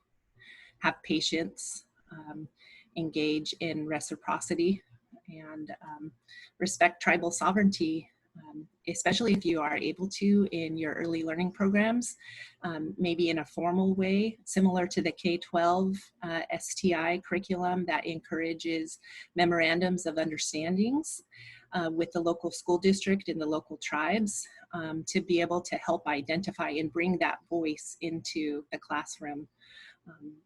And so I think that by engaging in formal memorandums, it's a sign of respect, of recognizing tribal sovereignty. I just wanted, oh. Go ahead. Okay, I just wanted to kind of agree with some of what Selena was saying about building the relationship. Relationships are everything in Native communities. In my tribe, our word for wealth is the same as like family, friends and family. Like your connections are your wealth in our community and in other Native communities. And so if you are wanting to, build a connection with a tribe, to learn more about them, it's really important to try and build a relationship first, to build trust, and sometimes that takes a little while in Native communities, right? Sometimes it takes a little while to build the relationship, but it's a really important first step before trying to, I just want all this information instead of, building a relationship first and then trying to work on maybe some, what you both can share for your program. Thank you, Michelle. I wanted to speak a little bit to that point about the building relationships, because that's something that I've definitely experienced, and the patience piece to that, and the just allowing for whatever contribution folks want to share. And I know we are a little bit over our time, and we'll probably continue these questions into the breakout sessions, because we are going to have one around the STI. But I did want to say we have been building a relationship specifically with the Yakima Nation's Sockeye Salmon Project, because they are very active along our part of the watershed, and they've been really wonderful about coming to visit and talk to the kids about what they do. And they did come during the week of our camp where we introduced the River Lost book, and they came and spoke about their project. And then it was sort of after the conversation about what they do, where they did do some sharing about their own personal traditions and where they fish. And it was very organic to that experience. And I have to always kind of pull myself back from wanting to ask too many questions. I really want the people that come and take the time to share with us to share whatever works for them to share. And I think it's something that's going to happen over time. Like we've had Kevin and Andrew have come and visited a few times with us, and each time we get a little bit more, and it's okay. Like whatever they are able to bring and share just in their being of being there with us is perfect. And I think as a member of the dominant culture, we have a way that we want things to happen. And I have tried to take myself out of that role and really just allow for whatever happens in those moments with folks who come to share with us, that's going to be perfect. So anyway, that's where I want to.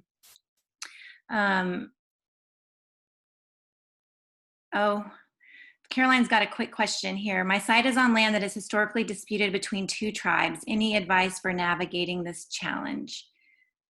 So I'll turn that back to Lena real quick, or Michelle, whoever wants to answer. And then we'll move on to our breakout sessions. Yeah, that's a hard one to navigate. And as you may recall in the opening land acknowledgement, the map that Nicole shared had overlapping territories. And so it is something with so many sovereign nations in Washington, we do have shared territories that overlap, and some disputes in some of our usual and accustomed areas for hunting and fishing. And so I think that my advice would be to acknowledge both and to work with both tribes. And so it's one that I would also not really be involved in either. I know that there's still some disputes that happen today with and the struggles that the tribes are facing, and it's it could be very political. And so as much as you can to try to stay in an area of respecting that there is multiple tribes who have historically shared and still occupy that land, I think would be a way to honor both. I'm not sure, Michelle, if you have others. That's a hard one.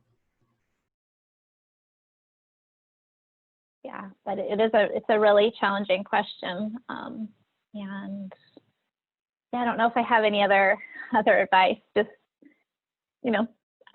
sometimes people need to tell their story, right? Like even within tribes, different families might have different ideas of or different teachings about where their land is, and definitely between tribes. And you can listen to everybody's story about how they use that land, right? Like I know my tribe, we traveled around the San Juan Islands and for different seasons for hunting and fishing and gathering. We were traveled by canoe, and so we had lots of different villages all over, and so did other tribes in the area, right? Our neighboring tribes.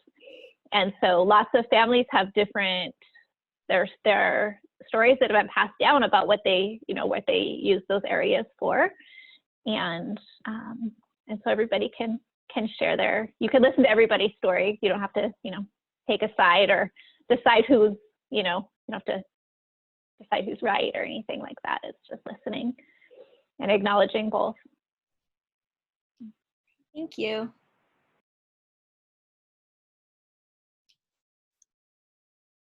I just want to thank you all for taking the time to answer questions. And I know there's more questions coming in.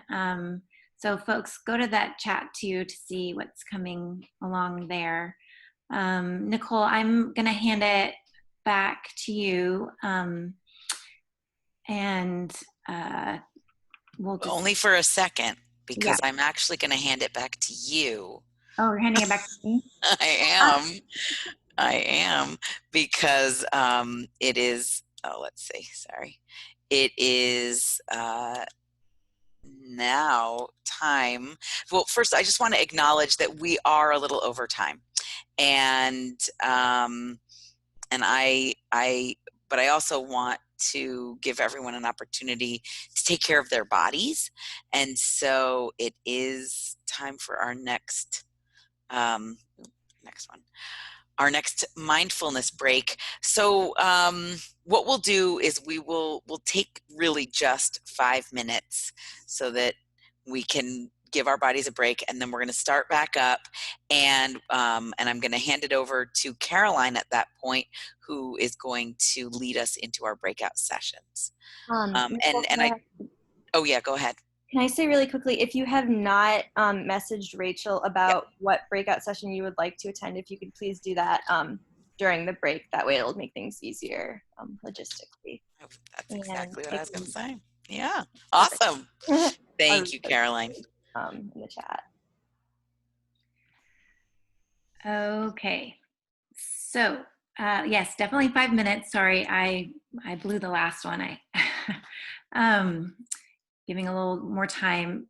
This break, I know we've at this point all probably got a lot of wheels turning. We have some more questions, and I just wanted everybody to take a few minutes to, yes, definitely move around, take care of your whatever you need to do. And then when you are able to just sit for a minute or two, if you can sit outside or next to a window, again, reconnecting with our breath. If you want to do some movements with your arms, connecting the breath with your movements, and then just going inside for just a meditative moment to just ask that question, like, what's my next step? You're going to probably have to do that a few times even after the next section that we're doing.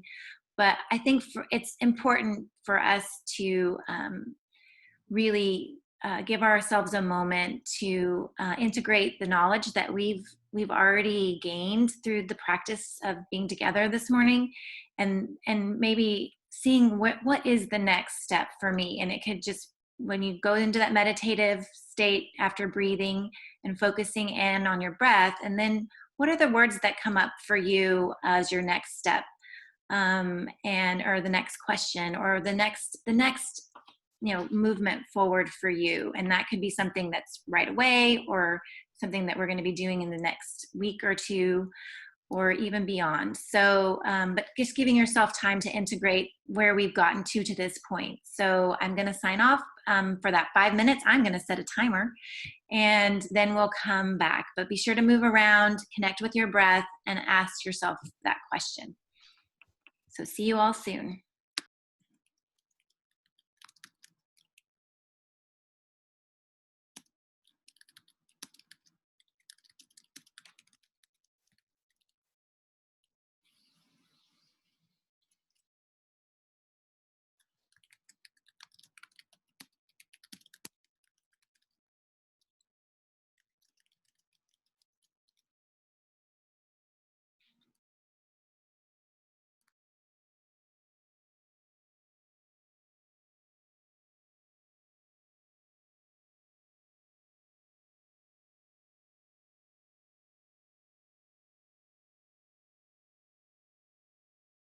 Recording.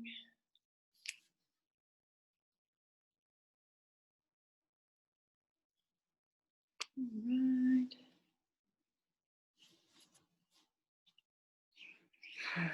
You always know when they're deep in discussion when it takes a while for people to come back once the rooms have been closed. Yeah, I don't know what happened. I feel like I got like zoomed out of the room. I don't know if I pressed a button by mistake. Yeah, you might have. They stuck back in the meeting room. No, is everyone coming back now, or can you pop me back in? Yeah. Oh, okay. All right, thanks. 10 seconds and everyone will be back in here. A big explosion of smiling faces. 4, 3, 2, 1.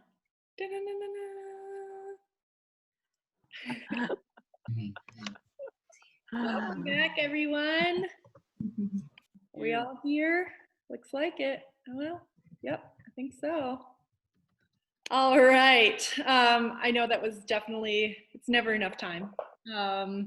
And I'm hoping that we will get a chance to continue these conversations, but we're at our official end time for the day. So I wanted to offer a few words of closing and gratitude to everyone who made this day possible. So thank you so much to all of our presenters, our panelists, our facilitators, and to you all for being here and being present and willing to spend your Saturday with us.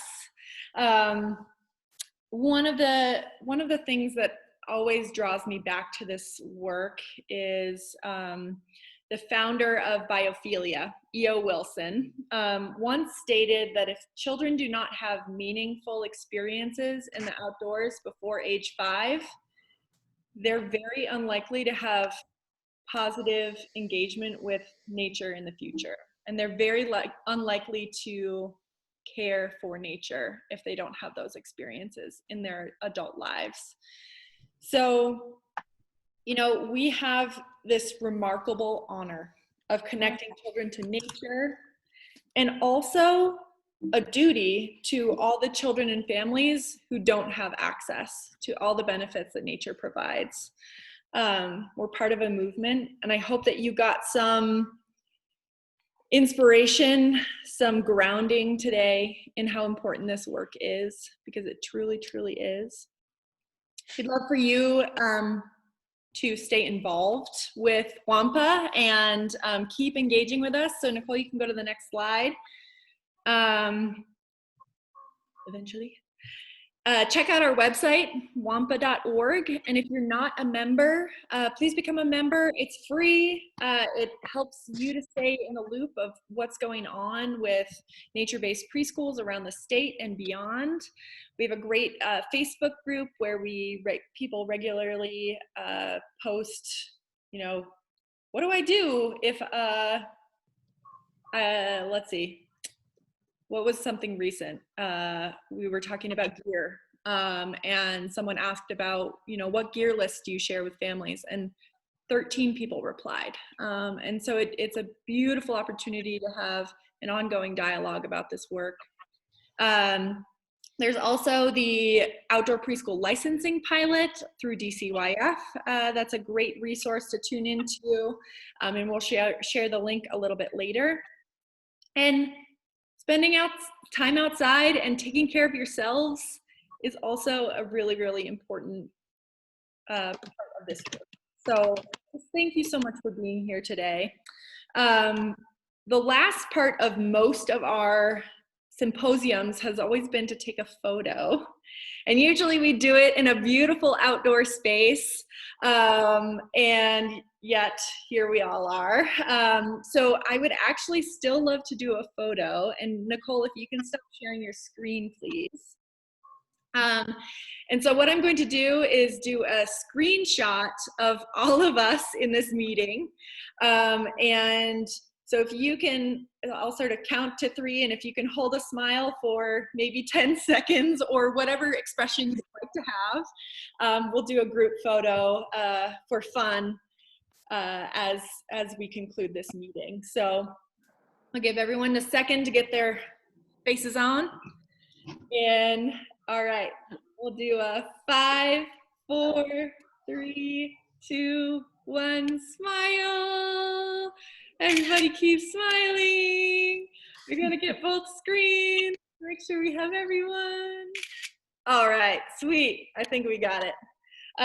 So thank you all so much. The last part of the official day today is for you all to check out the survey that I just pasted in the chat. Please take this feedback survey. It helps us know how to meet all of your needs, to expand the work that we do, and to be able to continue to connect and innovate and learn from one another. So that's in there. And then we'll be keeping the room open for another hour or so for networking. So we want to give folks a chance to sign off when you're ready. And then we'll sort of come back together and prompt our networking hour in just a moment. Thank you very much, everyone. Thank you. Thank you. Thanks, everyone. Great symposium. Woohoo! Hey, Thank you. good job. Thank you all. Thank you. Thank you. A lot of food for thought.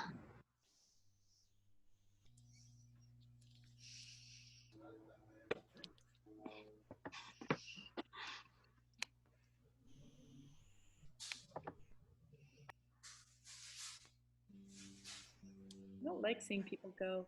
It's kind of sad. I know it's sad. I want everyone to stay and hang out.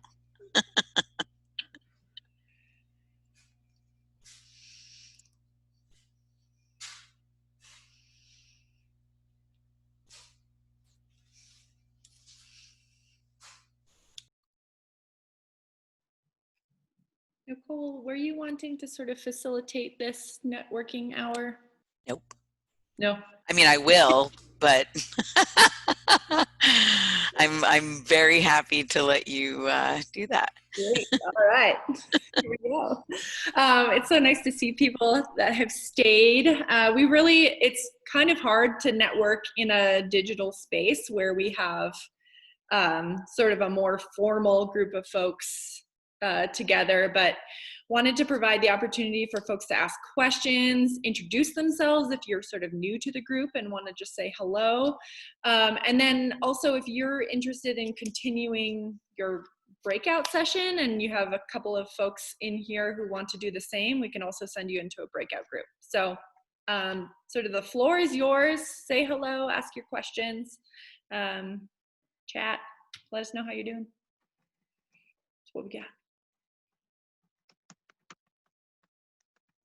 Hi, everyone. I'm just here because I want to know more of the people who are doing this kind of work because I'm new to the area. And also because there's such a demand for my business to expand right now. I'm looking for consultants, anyone who can help me get a grip on my business model and also my risk assessment training, which Rachel, I think I emailed you. I don't know if you got that. And Nicole, Brenda also referred me to you. So just looking for connections around those topics. Great, welcome. And Tracy, tell us a little bit about where you're coming from and where you're located, what you're up to. Oh, South Seattle. I'm operating out of Seward Park right now with a longer term goal of private land. Great. And I'm doing a summer camp right now for ages 3 to 8. And in the fall, I'm going to be doing a half-day program to supplement online public school for kids 5 to 8. Great. In Seward Park. Awesome. I live right next to Seward Park, so we are. And I can see Seward Park from my window. Yeah. Really? Oh, great. Just another little thing I'll add on since I have the floor is I'm looking for some place near the park that I could use as an emergency shelter because the Audubon Center is closed and there's nowhere for us to go if there's a major weather emergency. Yeah, I used to teach in Seward Park. What's the name of your program? True Nature Cool. Kids. Beautiful. You taught in Seward Park. Who were you teaching for? For Vashon Wilderness Program, Stacy's on this call, and then before that for Wilderness Awareness School. Cool. So yeah, we taught. My husband and I taught in Seward Park for a number of years. It's such a great park. Oh my gosh, so many amazing nature encounters there. It's almost like a little vortex for all of the nature in the city. Yeah. So. Yeah. Cool. Thank you. I would love to talk more. Yeah, it's a great spot. And I found, through working with Tiny Trees, all of our emergency shelter access was built in through a relationship with the parks, which is sometimes a slow moving machine for sure. Yeah. But we were able to even get a key or a code to one of the bathrooms as a last resort emergency shelter. Obviously not ideal to have, however many children stuck in a public bathroom for a long time. But if it's something that only your program is accessing or, is that sort of backup. And then we've also found that there are neighbors that are really supportive of outdoor programs and, you know, willing to open their garages or basements to do that as well. And just really reaching out and building those relationships with the surrounding community was something that I always found was really key, and also key to making sure that, you know, there's community understanding around the importance of all of our programs, for sure. Anyone else have thoughts on that?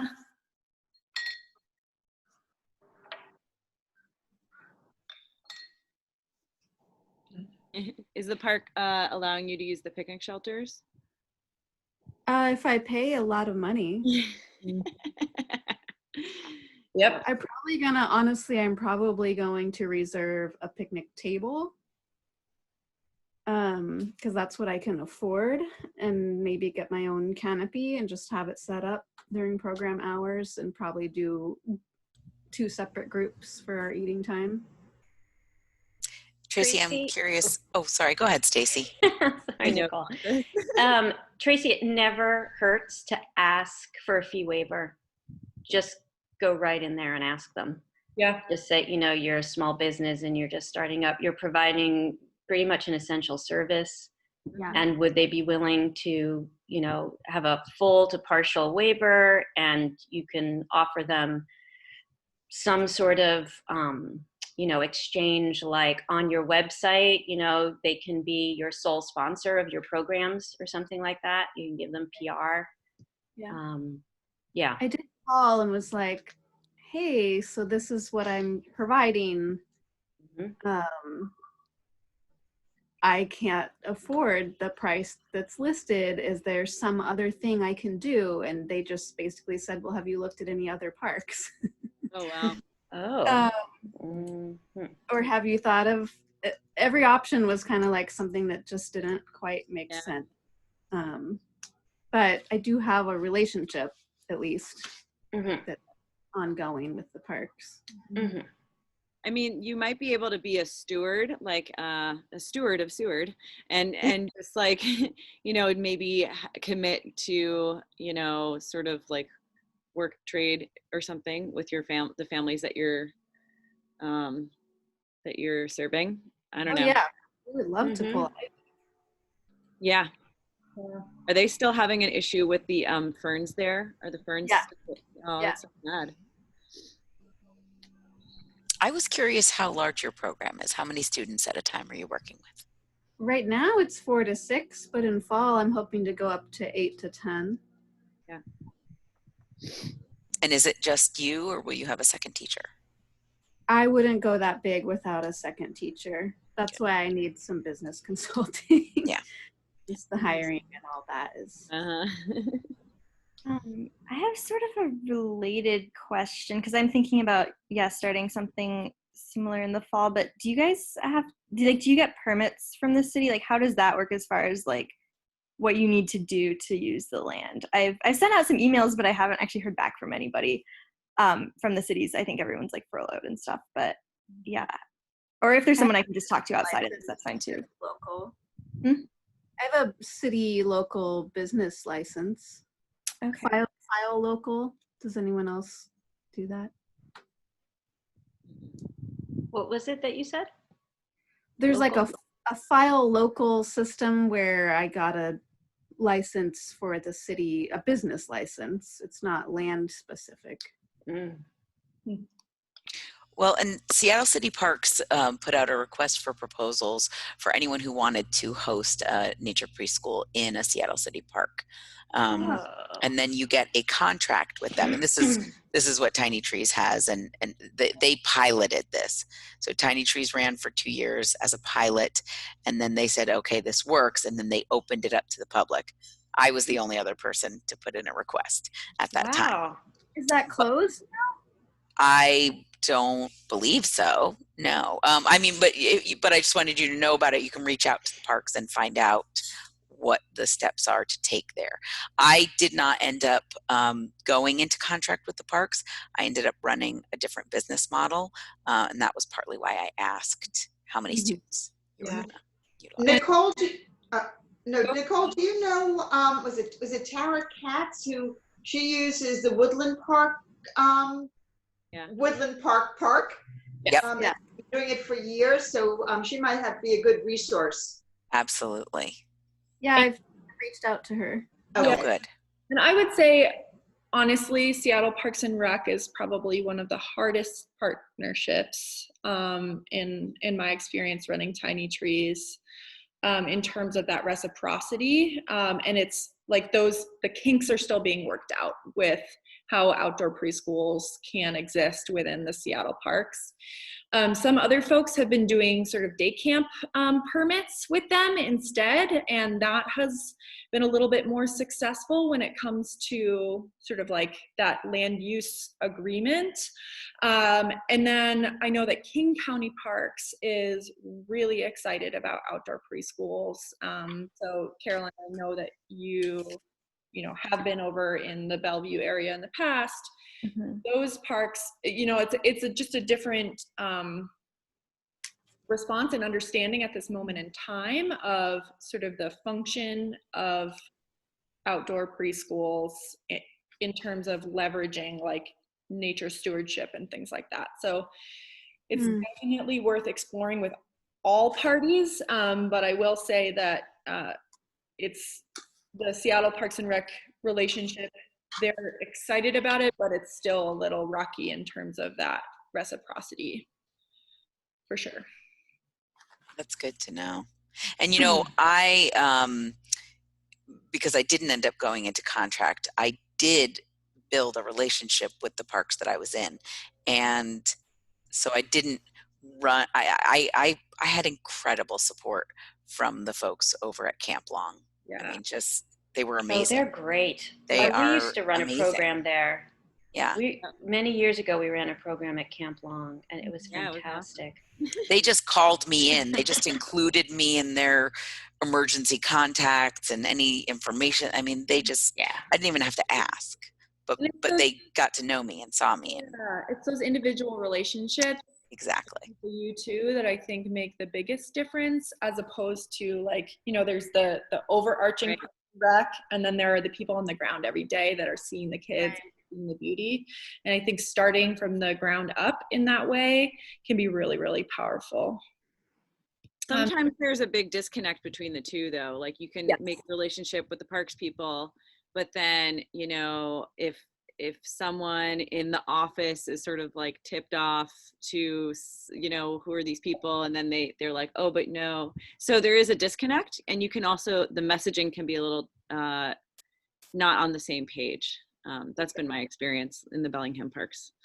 Tiffany, I saw that you had a hand wave.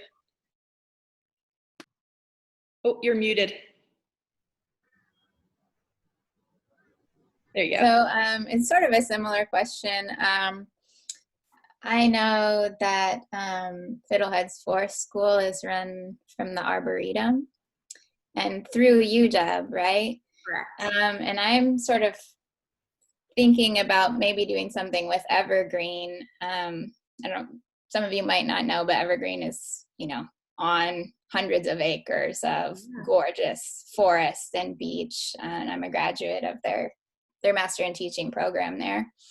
But I just sort of I just coincidentally had sent a letter to Sarah Heller yesterday, not knowing what was going on there, but just to try and make a contact that way. But do any of you know anything about starting a fourth school in collaboration with a college? I think in that model, it's not really an independent business or a nonprofit, or who I would contact, I have some colleagues that are in upstate New York. I don't know if they started as a preschool. Melissa, maybe do you know about Primitive Pursuits? And Jed is up there it's at the Cornell Extension campus, and they have a similar relationship to what you're describing, where they are not they're kind of like they operate as their own independent program, but structurally they're embedded in the Cornell system. but they have a lot of independence in terms of how they operate. So I could try to give you Jed's contact information if that would help. It's just another person to try to talk to. He's super crazy busy right now. Well, that would be great. Yeah. Yes. I would love that. Kit Harrington, who was the co-founder of Fiddleheads and the founder of WANPA, is also another good resource. Okay. Is her contact information on the WANPA website? I believe it is, but well, I know there's a bio for her on the WANPA website. If not, Tiffany, I can get that information to you. Okay, thank you. Also, I knew someone that used to run programs in Olympia as well, and she now runs programs in Seattle, but I don't know if you want me to connect you to her, but she might be able to answer your question. Sure. Yeah. Yeah, that's Brooke Elysian. She works for Tara Tots now and does the program out of Woodland Park, but her name is Brooke, and she used to run programs in Olympia, and I bet she would be able to help you as well. Great. If I put my email and phone in the chat, would you guys mind texting me or emailing me? And Tiffany, also the Facebook group that we have is a great resource for just posting like, hey, I'm curious if anyone else out there has explored relationships with universities and colleges. Yeah. Message me. And I would imagine that there have been other folks that have at least thought about it and would be interested in chatting with you. That's great. Thank you. So I have a question for this group. This is COVID related. I wasn't in on that breakout, so maybe you all have discussed this, but are you all operating because you're preschools? VWP is different. We're not a preschool, but we run preschool aged programs. So we count in the state of Washington, as far as like COVID and the Department of Health goes, we fall under the guidelines for youth development, childcare, and summer camps, not under K through 12. So what, are you all under that same category, or are you under schools, K through 12 schools? Same category. Same category. Okay, so tell me this. What did you make of Governor Inslee's recent announcement this week in which the guidelines were updated specifically for K through 12 schools? And in that, and I read that, even though those are not our guidelines, I read in there that DOH is discouraging any kind of, or they're prioritizing educational programs. If you're going to bring kids back together, they're prioritizing educational programs, and they specifically stated that they're prioritizing that over things like extracurricular or like, I guess you could say like after school or something like that. And so immediately, that was a red flag to me, wondering if that now is going to supersede our guidelines. So confusing. It is confusing. And I have a contact, David Beard, at he's the policy and advocacy director over at Schools Out Washington. And he and I have been dialoguing the whole way through, just trying to get clarity on even which guidelines to follow, back in the spring. So have any of you heard about whether or not our programs are going to be impacted, given that schools are not allowed to bring kids, or they're recommending online, and King County is a high risk where we are. I don't know the rest of you where you are, but in King County we're considered high risk, and so they're recommending schools go all online. Well, I've just, from what I've kind of been poking around with like other people, what other people are doing, I think because we're considered childcare, right, that we're like essential, and so we have our own set of guidelines, but I haven't seen that thing you're speaking of with the DOH and the other, so it is confusing, and I don't know. I'm just waiting for David to get back to me, but I wondered if any of you had heard anything else. Well, go ahead. Go for it, Nicole. No, go ahead. Oh, I am trying to start a program for older children, 6 to 10. So I have been looking at what the guidelines are for that age group, and it still falls under childcare. But I just skipped the K through 12 because it's yes, it's an extracurricular, it's a camp, it's a summer camp, however you want to put a label to it, where it's not the primary education, and that the state still says groups of 22 children, socially distanced, when not socially distanced, mask required. And that guideline for the state has not really changed. Which, not since July 22nd, there's been no update. Yeah. Which is surprising to see all these other things about public schools and private schools shifting so rapidly back to what more similar to the phase 1 guidelines are. From what I have found, nothing has really changed for our classification. But that being said, all it takes is one interview or one, news conference or press release, and now everything can take another big step backwards. But again, like you said, there's no concrete, like, this is our projected pathway, and if things don't improve, this is the plan. It's kind of all of a sudden a new document's released, and that's the new standards, which is hard to know what to do. Yeah. Kind of crazy how they jumped from max size group of 10 people, and then they were like, oh no, we can do 20 too. Then and then like right now I'm enrolling people, and right now I'm just capping it at 10 because I'm like, well, it would be a bummer if I had more and then having to so I'm being really conservative with my enrollment right now, but because I have no idea if it's going to change, or I don't know what you all are doing, but and is that 10 10 students plus instructor? That's not explicitly clear either. No. We have more demand than ever for programming, and it's like very as soon as they announced no public school in person, I live in Bellingham, as soon as that, I literally got bombarded with enrollment and wait lists and phone call. I mean, it was like crazy. And so what we're offering as outdoor educators, it's essential. It's absolutely essential. And it's really important. And I think, I just hope that there's not going to be any sort of regulations that are going to close us down. Right. Yeah. Stacy, I know that you're working on a partnership with the public school. Is anyone else I'm waiting to hear back. I mean, it's really, they are so crazy. All of these public school administrators are so overwhelmed with all the changes, all the ways in which they have to pivot, all the lack of specific guidance. I mean, the governor came out with this decision tree for them, but that still means that they have to go through so much.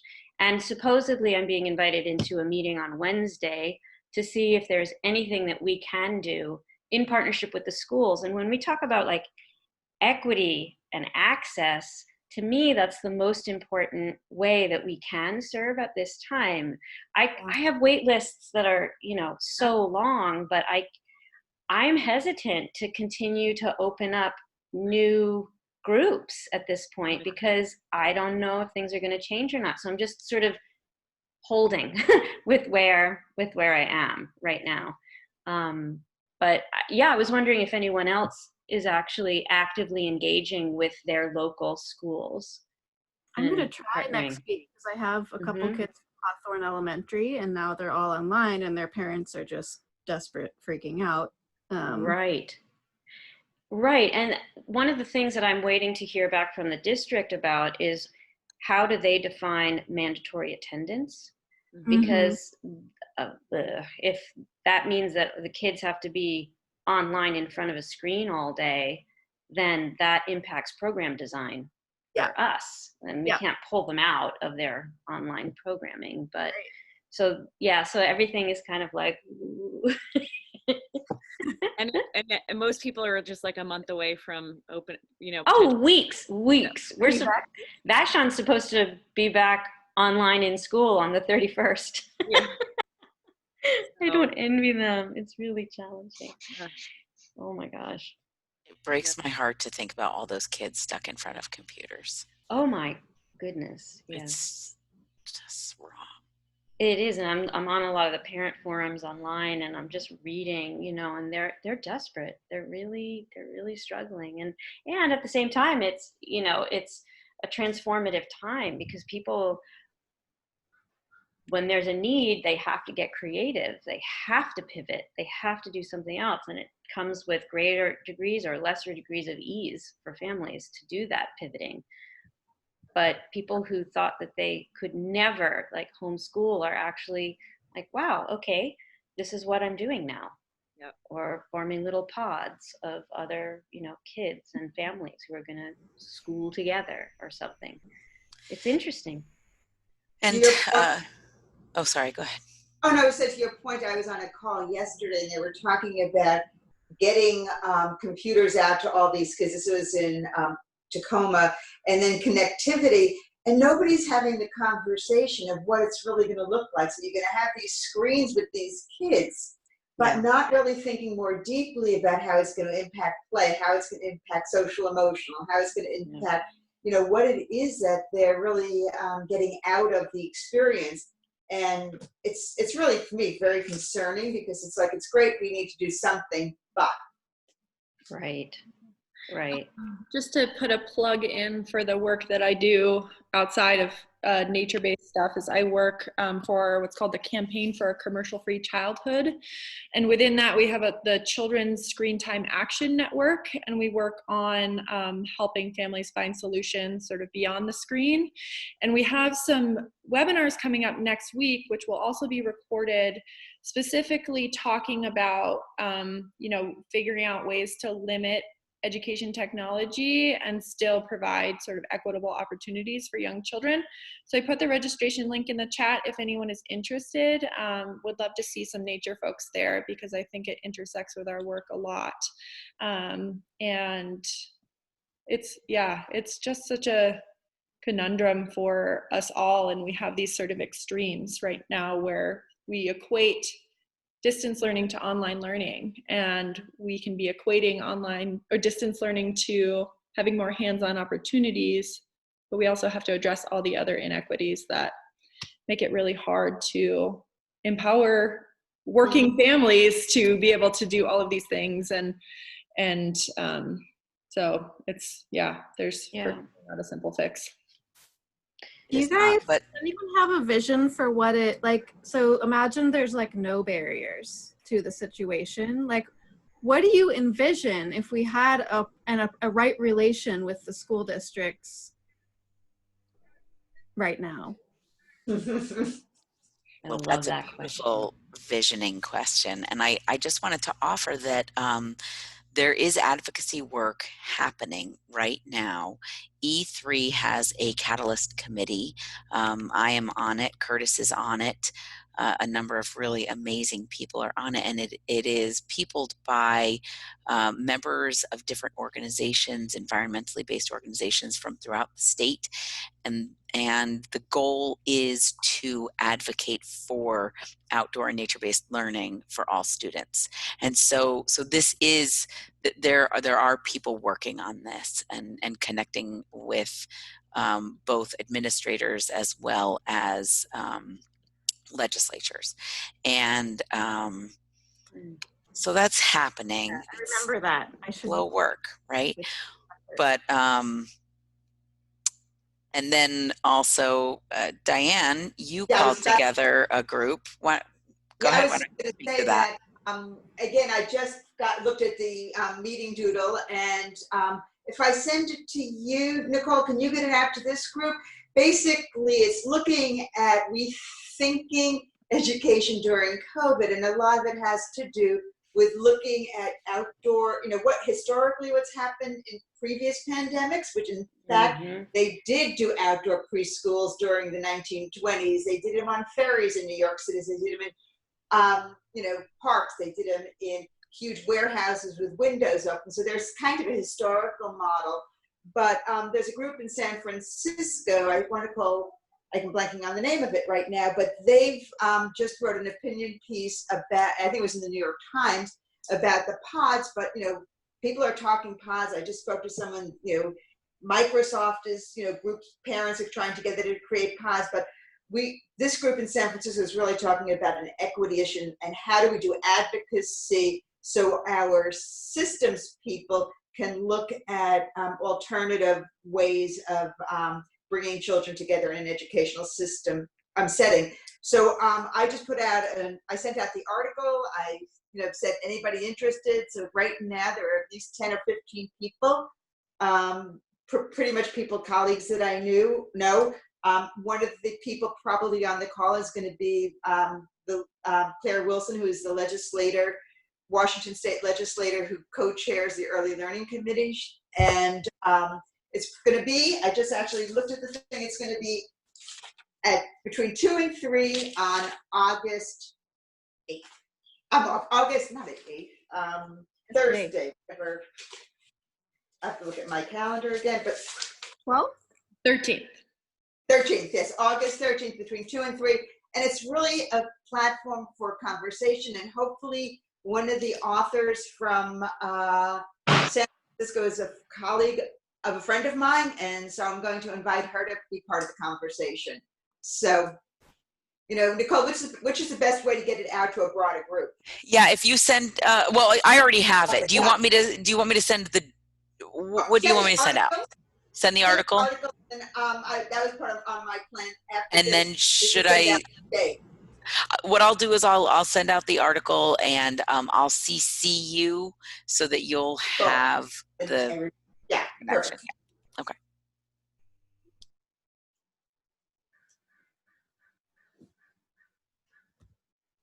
Great. Cool. So on a somewhat related topic, like taking it from the K-12, getting them outside to our own community, and getting our early childhood getting anyone less than under kindergarten but outside. There are plenty of preschools that are still trying to figure out how they're going to operate. They operate primarily indoors, and Nicole mentioned a little earlier in one of the intro slides about how we're trying to support those preschools with our outdoor care and learning initiative. And a few have already reached out to Nicole that are primarily indoor settings and are like flirting with taking learning outside for the first time. And so part of that, we're trying to get at least one webinar, if not a webinar series, on how to make that happen. And so part of that is reaching out to our own community, and I'm learning from some of our own program models who are operating outdoor facilities. So part of that, like I've reached out to and have on my radar Mountain Sprouts. I will be reaching out to Polywogs and Nurturing Nature. So Caroline, I look forward to connecting hopefully soon to learn about what your program looks like and how you navigate indoors and outdoors. So I just wanted to throw out to the group if there are any other thoughts on programs programs that you're aware of that also operate on an indoor-outdoor model that we can learn from and potentially have 4 webinars in the future as panelists to answer questions as traditionally indoor facilities navigate, spending more time outside. I mentioned this in our group. Are you familiar with Play Gardens in Seattle, which is basically outdoors, but they do have an indoor space that primarily serves children who have, wheelchairs, neurological high-risk kids, and they're being challenged now because of COVID, but it's a great model to look at. They are awesome. Yeah. Play Gardens. Play Gardens. Yeah. Liz Buzzard is the director. Seattle Children's Play Garden. Awesome. And Rachel, I see you shared a connection for greenschools.org. Is that related to this? .org is sort of the national coalition for outdoor care and learning and outdoor work that has just put out this really awesome research agenda for how we can green our schoolyards with public education and get more children outside, and sort of work within those equity challenges that many of us are facing in getting kids outside. So greenschoolyards.org has been sort of a place where a lot of that information is living. And I've just spent a lot of time on the website lately, but they have work groups. Curtis, it seems like you're nodding that you might be familiar with some. I'm a little familiar with it, yeah. I've been on a couple webinars quite a few weeks ago, like where they're first introducing the idea. I think we shared some of their resources on the WANPA Facebook page recently. Yeah. Another group, Curtis, is TPL. Trust for Public Land is working right now with the Tacoma School District on greening their outdoor play spaces. And they've done work all over the country, primarily, I know some of the programs in New York and in LA. But if you go to TPL, Trust for Public Land's website, you'll see some interesting things that they've done about greening outdoor play spaces in public schools. Cool. Awesome. It's so exciting to have this momentum and this sort of opportunity to show the world all the things that we've already been doing, and the things that we know are best for children, and that people are just starting to tune into. And I go back to Cavin's point earlier that we don't want to skip steps. Like, we don't want people to rush into this so much that they're like just imposing nature-based education on communities that aren't comfortable, or who have experienced historical trauma with being outside, and we want to keep the momentum going in as much of an equitable way as possible. And it's just so exciting to see the possibilities, and also to be figuring out together how to be really intentional about all of this. I'm super excited.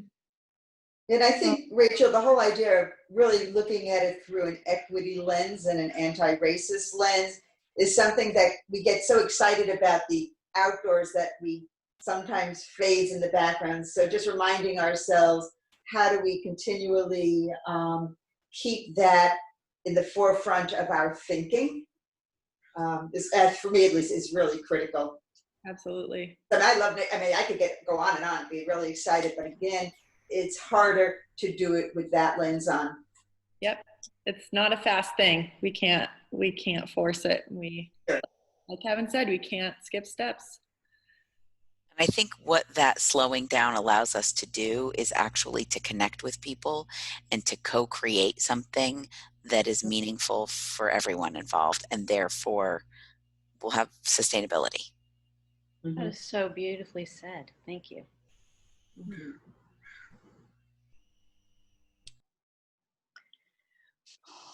I'm going to take this moment to just say that I'm going to sign off. This was a wonderful, wonderful way to spend a morning. Thank you for all of the hard work it took to organize all this. It was run beautifully too. So I'll make sure to fill out the feedback form, but thank you. And thanks for the extra time. I know you might all be carrying on, but my body's saying, done. All right, I'll see you on the Facebook forum, and I hope to join some of the monthly conversations too. Wonderful. Thank you, Stacy. Thanks for all you bring. Bye, Stacy. Yeah, thank you. Bye. Nice to meet y'all. You too. Nicole, do we have a topic for our upcoming co-thinking solutions session yet? We have about 800 of them that are possible. Yes. So no is the short answer. So many options. We can, I mean, everything that was started here today, I didn't get a chance. Did anyone notice if groups actually posted in the chat about what they talked about? They did not. No. I think the notes were too long. Sorry, the notes were too long to be able to cut and paste in there, and so I think some people were going to email them, and I was one of those people. So thank you. You're going to That's get great. Yeah, that's great. Rosie here on the dark screen. Rosie. I am actively listening. So great to be with you guys. I think our group actually did manage to post way back up our notes. So Okay, great. Yeah, you guys can reference those later. Perfect. And I will follow on Stacy's footsteps while I'm here and just say goodbye. So great to be with you, and thank you for all your hard work. And please, Rosie, get in touch with me, because I think that I can get you in touch with a very robust collaborative group in Pierce County and Tacoma. Yeah, I think so too, Diane. I really appreciate that. I'm excited about that. Yeah. Yeah, and Yay. It's comforting to know that we're all doing this work together. So, yeah. Yay for connections. Yes, yeah, so much gratitude. Thank you for being here. Yeah. Good day. Another question. Yeah, Tracy, you had another question? Do any of the remaining people have experience doing a master's degree in early childhood nature-based education? I'm looking at the one at Antioch, Santa Barbara, but I also really like the Portland State online master's program, but it doesn't have a nature focus. I'm just curious if you guys have thoughts on that. I don't have experience personally, but I know that Allie Thatcher, who was here earlier, did the Portland one, I think. I think that sounds right. Yeah. And Kevin's doing his PhD through Antioch. Yeah. Right.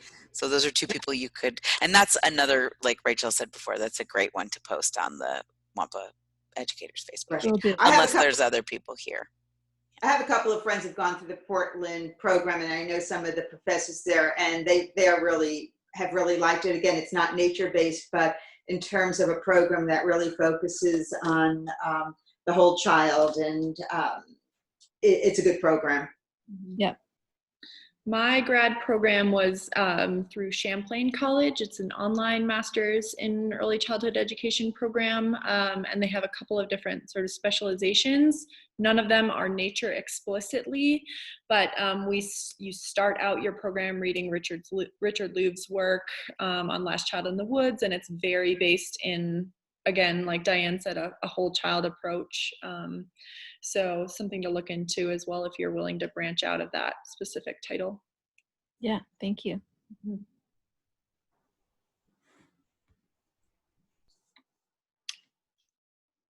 Great. Well, we have about 15 minutes reserved for having this time open. Are there other questions, concerns, thoughts that folks would like to address before we sign off for the day?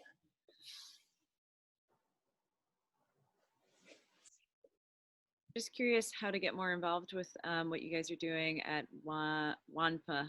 Did I say that right? Yeah, like I want to contribute somehow because it's awesome. So yeah. Great, thank you. Actually, Nicole, would you like to answer that, seeing as you know best? I don't know if I know best. But, here's what I will say. We have a number of different ways that we would love for people to get more involved. One is through the Outdoor Care and Learning Initiative. Another is I'm going to be putting out a call for, I hate to call it grunt work, but it's grunt work for me because I don't love doing computer stuff, but we need to mine the data on our Facebook page so that it can be put into nicely organized segments and then create a resources page on our website. We are also going to need involvement around advocacy. And like I said, we have a fall newsletter coming up, and a lot of these opportunities will be listed in there. Melissa, did you go in and sign up as a member? Yeah. Okay, great. Then you'll be. Do you guys use? Another network I'm involved in uses Slack as a way of communicating. I don't know if you've entertained like. We have used it. Yeah, not for the full membership, but yeah. Yeah, that might be another good way. yeah, I mean, I haven't explored all of so you're basically saying you have a bunch of units on the Facebook page and you're looking for ways to make them more accessible and yeah. Okay. Yeah. Yeah, because a lot of the same questions come up, Yeah. especially now as we have this influx of educators who are moving to outdoor, either from being partially outdoor or they've never been outdoor. And so just to and even for the people who've been here a long time, you know, the insurance questions or the gear questions or the, you know, just to have a really easily accessible, clear resource on the website. Yeah. And you guys are a free, no, do you charge a fee? No, we're just a collaborative. Have you thought about charging a small fee so that it can be, you know, because I recognize that you put in a ton of energy and effort and, you know, like.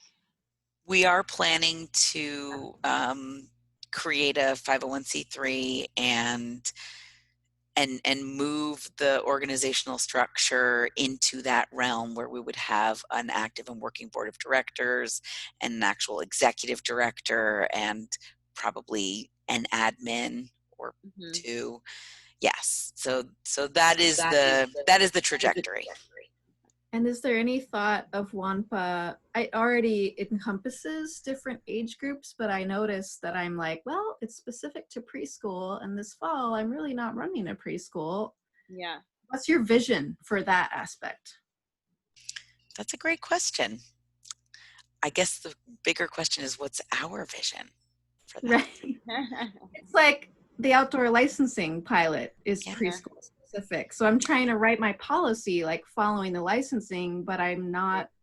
But that is applicable to you because, and I don't know, I didn't mention this, but the wording of what's going to the legislature this fall for them to approve includes up to 12-year-olds because it also includes the I guess it's just child care.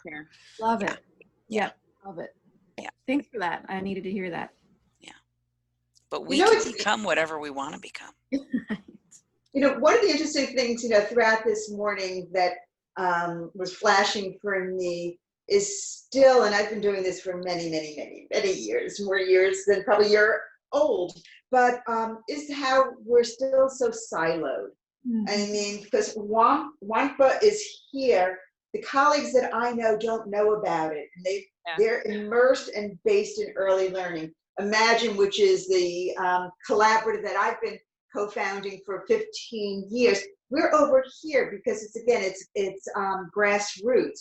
And then because of my work and my interest, I'm kind of working with people who are doing systems work, but they're unaware of any of this. You know, and they're doing advocacy for legislators, and I am always trying to bring up some of these voices. But and I don't have an answer. It's just something that I keep on pondering about how do we become more connected? How do we kind of pull the thread through these different groups so that, you know, when we're talking equity in outdoors, we're talking Reggio inspired programs, when you're talking about bilingual, whatever it is that, or in, you know, the indigenous community, how do we in some way make all those connections? Because I've been doing I'm connected to child care resources, and they're doing a lot of equity work, and they're connected to every child care center and Play to Learn group in Pierce and King County. How do we engage them? I mean, I do it on a personal basis, but how do we engage them in the systems or in an organizational way? I don't know if I'm making sense, but it's like, I get so frustrated sometimes. I think it's a really great question. And honestly, Diane, I believe it starts right here with this. It starts when you first reached out to me and, made me aware of all the things that you are connected to and working in. And we just continue to find spaces where we can come together and support. I mean, I'm really hopeful that some of the things that we're working on can call in those groups. Yeah. But it, even beyond that, Yeah. it's the continued Mhm. outreach. Yeah. And I think the good news is that it's part of the conversation. Yeah. Yeah.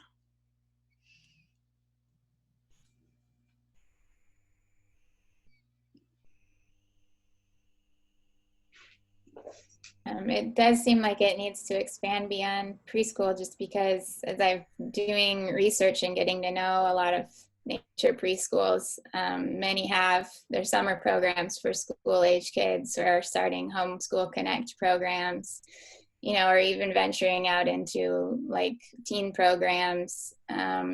So it just seems like preschool can be the seed, but it seems like a natural development seems to be to start reaching out to other ages of kids, at least for what I'm seeing so far. I think that's really important, because I think a lot of times, at least what I've seen in, children coming to an all outdoor preschool experience, they have such a strong self-image. They are so aware of the world around them, and then they get into the public school system and it's squandered. That curiosity can be squandered. And so how do we continue to help the existing programs to cultivate that sense of wonder that we all wish for children throughout their entire lives? And how do we, at the same time, build programs that will meet the needs of students who especially need this connection with the outdoors and the ability to move their bodies throughout their entire schooling experience? You're right, Diane, it's segmented. And even, beyond the early childhood world, it's segmented. And, you don't live your life in stages, we've defined it that way in the way that the school systems have been set up, but we have one continuous life. And how beautiful would it be if we were able to really, truly cultivate that sense of wonder throughout, and there weren't these interruptions that are built into children's lives. There's another article someone sent me from Chicago, and I'll send it off to you, Nicole, to send out. And it's reimagining, and especially during COVID, can't we let go of some of these rigid prescriptions that we have for kids about learning, and really start thinking about, in this moment in time, what's going to feed their souls? If it's, learning about what it's like to, get food, or whatever it is, how do we change that trajectory of, sitting in front of a screen, or, everything, the data points that kids need to meet, because they're not in a system right now that's going to make it functional. But I'll send you the article, because it was another one that just touched my soul.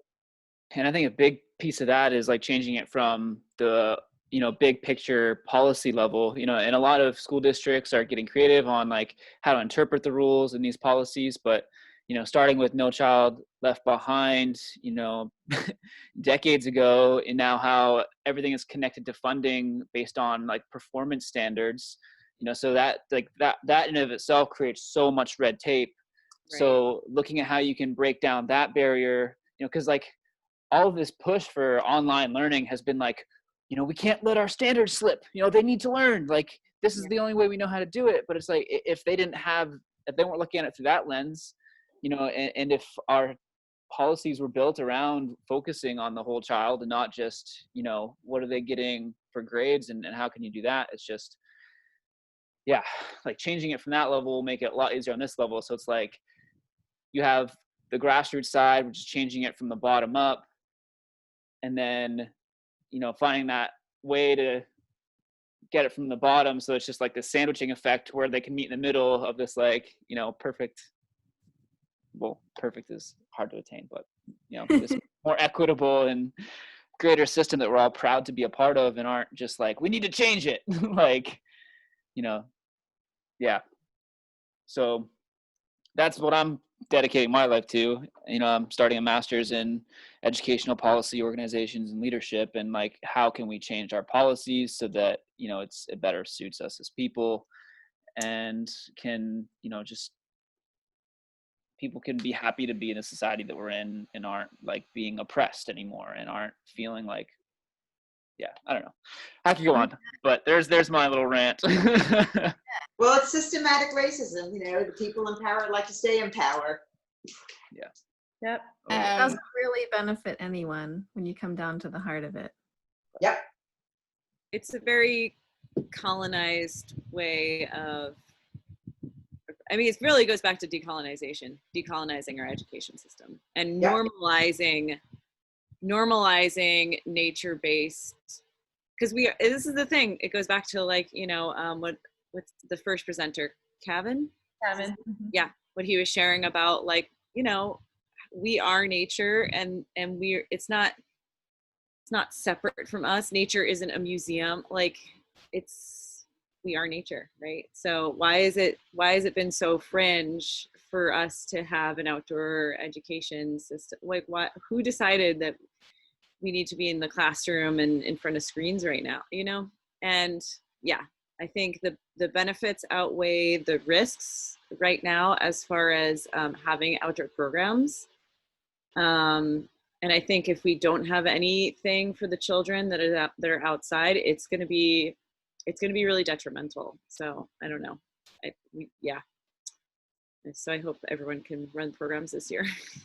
I have one more question in our last minute for WANPA. Is there any movement to create a unified outdoor teacher training? Like, I noticed the Eastern Region Network has a wonderful series of week-long nature teaching certification trainings, and I wanted to go, but then I didn't feel comfortable flying. That's fair. It's my understanding that a lot of that work is being done in conjunction with the outdoor preschool licensing pilot. And they have been working to create sort of a set of teaching standards and all sorts of things that will integrate within ECAP and early achievers. But it's a longer process because it's also dismantling a lot of the definitions of education and learning that we have. And so, and Nicole and Brenda, correct me if I'm wrong, but my understanding is like it's still in process, but it's in process. And right now it's a lot of sort of independent folks offering various trainings on various things that may or may not align with one another. Yep. It's true. The core competencies have been defined, and I believe that they were looked at. I don't know what happened last week. They were looked at by the tribes for final approval. That isn't a training program, but having those core competencies defined can lead to training programs. And currently, I don't know if anyone attended the Natural Start Alliance conference, but it is in the works to have that conference, all the professional development that took place there, to be accepted in the merit system. Cool. Yeah. Right. And That's Tiffany, great. I saw you raised your hand. Yeah, so Cedar Song is where my heart and dream of being educated as an outdoor preschool educator is. And I'm hearing different things about there is going to be a training program. There is. I'm actually a trainer. Okay. I put in my application, and so I don't know. We're currently working on some online options, but okay. I saw the home study option. Yeah, that's one part, but yeah, we're working on it. Okay, great. So I'm just gonna hang in there and keep staying in touch because I'm waiting for you. I'll look into that too. Thank you. Tracy, were you looking for education? Because I know you're talking about working with older kids as well. Are you looking for mentoring around that? Like how to mentor? 3 to 8 is my range. Cool. I studied at Wilderness Awareness School, and they are also they mentor people to be mentors, and they have a program that they've just renamed the Nature Instructor Training Program. I think that's what they're calling it now. But I don't know if you're familiar with that organization, but I recommend. I am, yeah. Cool. Okay, thanks. We might want to add that to our PD page. Yeah, I was just looking at that as well. It seems like it's been slightly altered and updated, which is good. The Wilderness Awareness, the instructor teacher training program.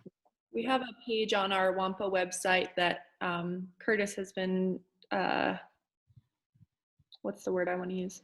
Curtis very generously shared some, collected and shared some professional development resources for, and we've continued to sort of compile. The list is short right now, but we're hoping to continue to build it so that you all have clear opportunities for professional development. Great. You know, the other resource, and I don't know, again, it's because everything's compartmentalized. If you're familiar with the New Zealand Early Learning Guidelines, I can never pronounce it right, but it's, you know, because it was developed by the indigenous communities in New Zealand, it's very much nature-based. So, you know, just, you know, if you look that up, it's a really wonderful resource. We talked about that in the last outdoor preschool advisory group meeting. Yeah, thank you. Yeah. Yeah. I want to go there next year. Oh, it's so good. Well, yeah, one of the women, I'm in. the woman who is writing, who wrote the opinion piece in San Francisco, is taken over the groups that she brings to New Zealand. So Margie Carter was doing it, and I'm blanking on her name right now. Alana something is doing that. So hopefully, you know, she'll be on that call. Great. Great. Well, I'm noticing the time. Yeah. And I want to be respectful of everyone's Saturdays. And also, I don't want to leave, but that we should call it, because I think that we could spend the next several hours just chatting.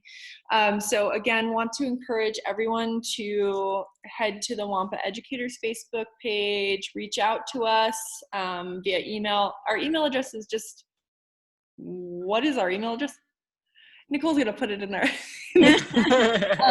But just reach out so that we also know how we can schedule our upcoming co-thinking solutions Zoom sessions, and we also have a webinar in the works, as we mentioned earlier. So please keep the dialogue going, and thank you all so much, and a huge thank you to Nicole, who just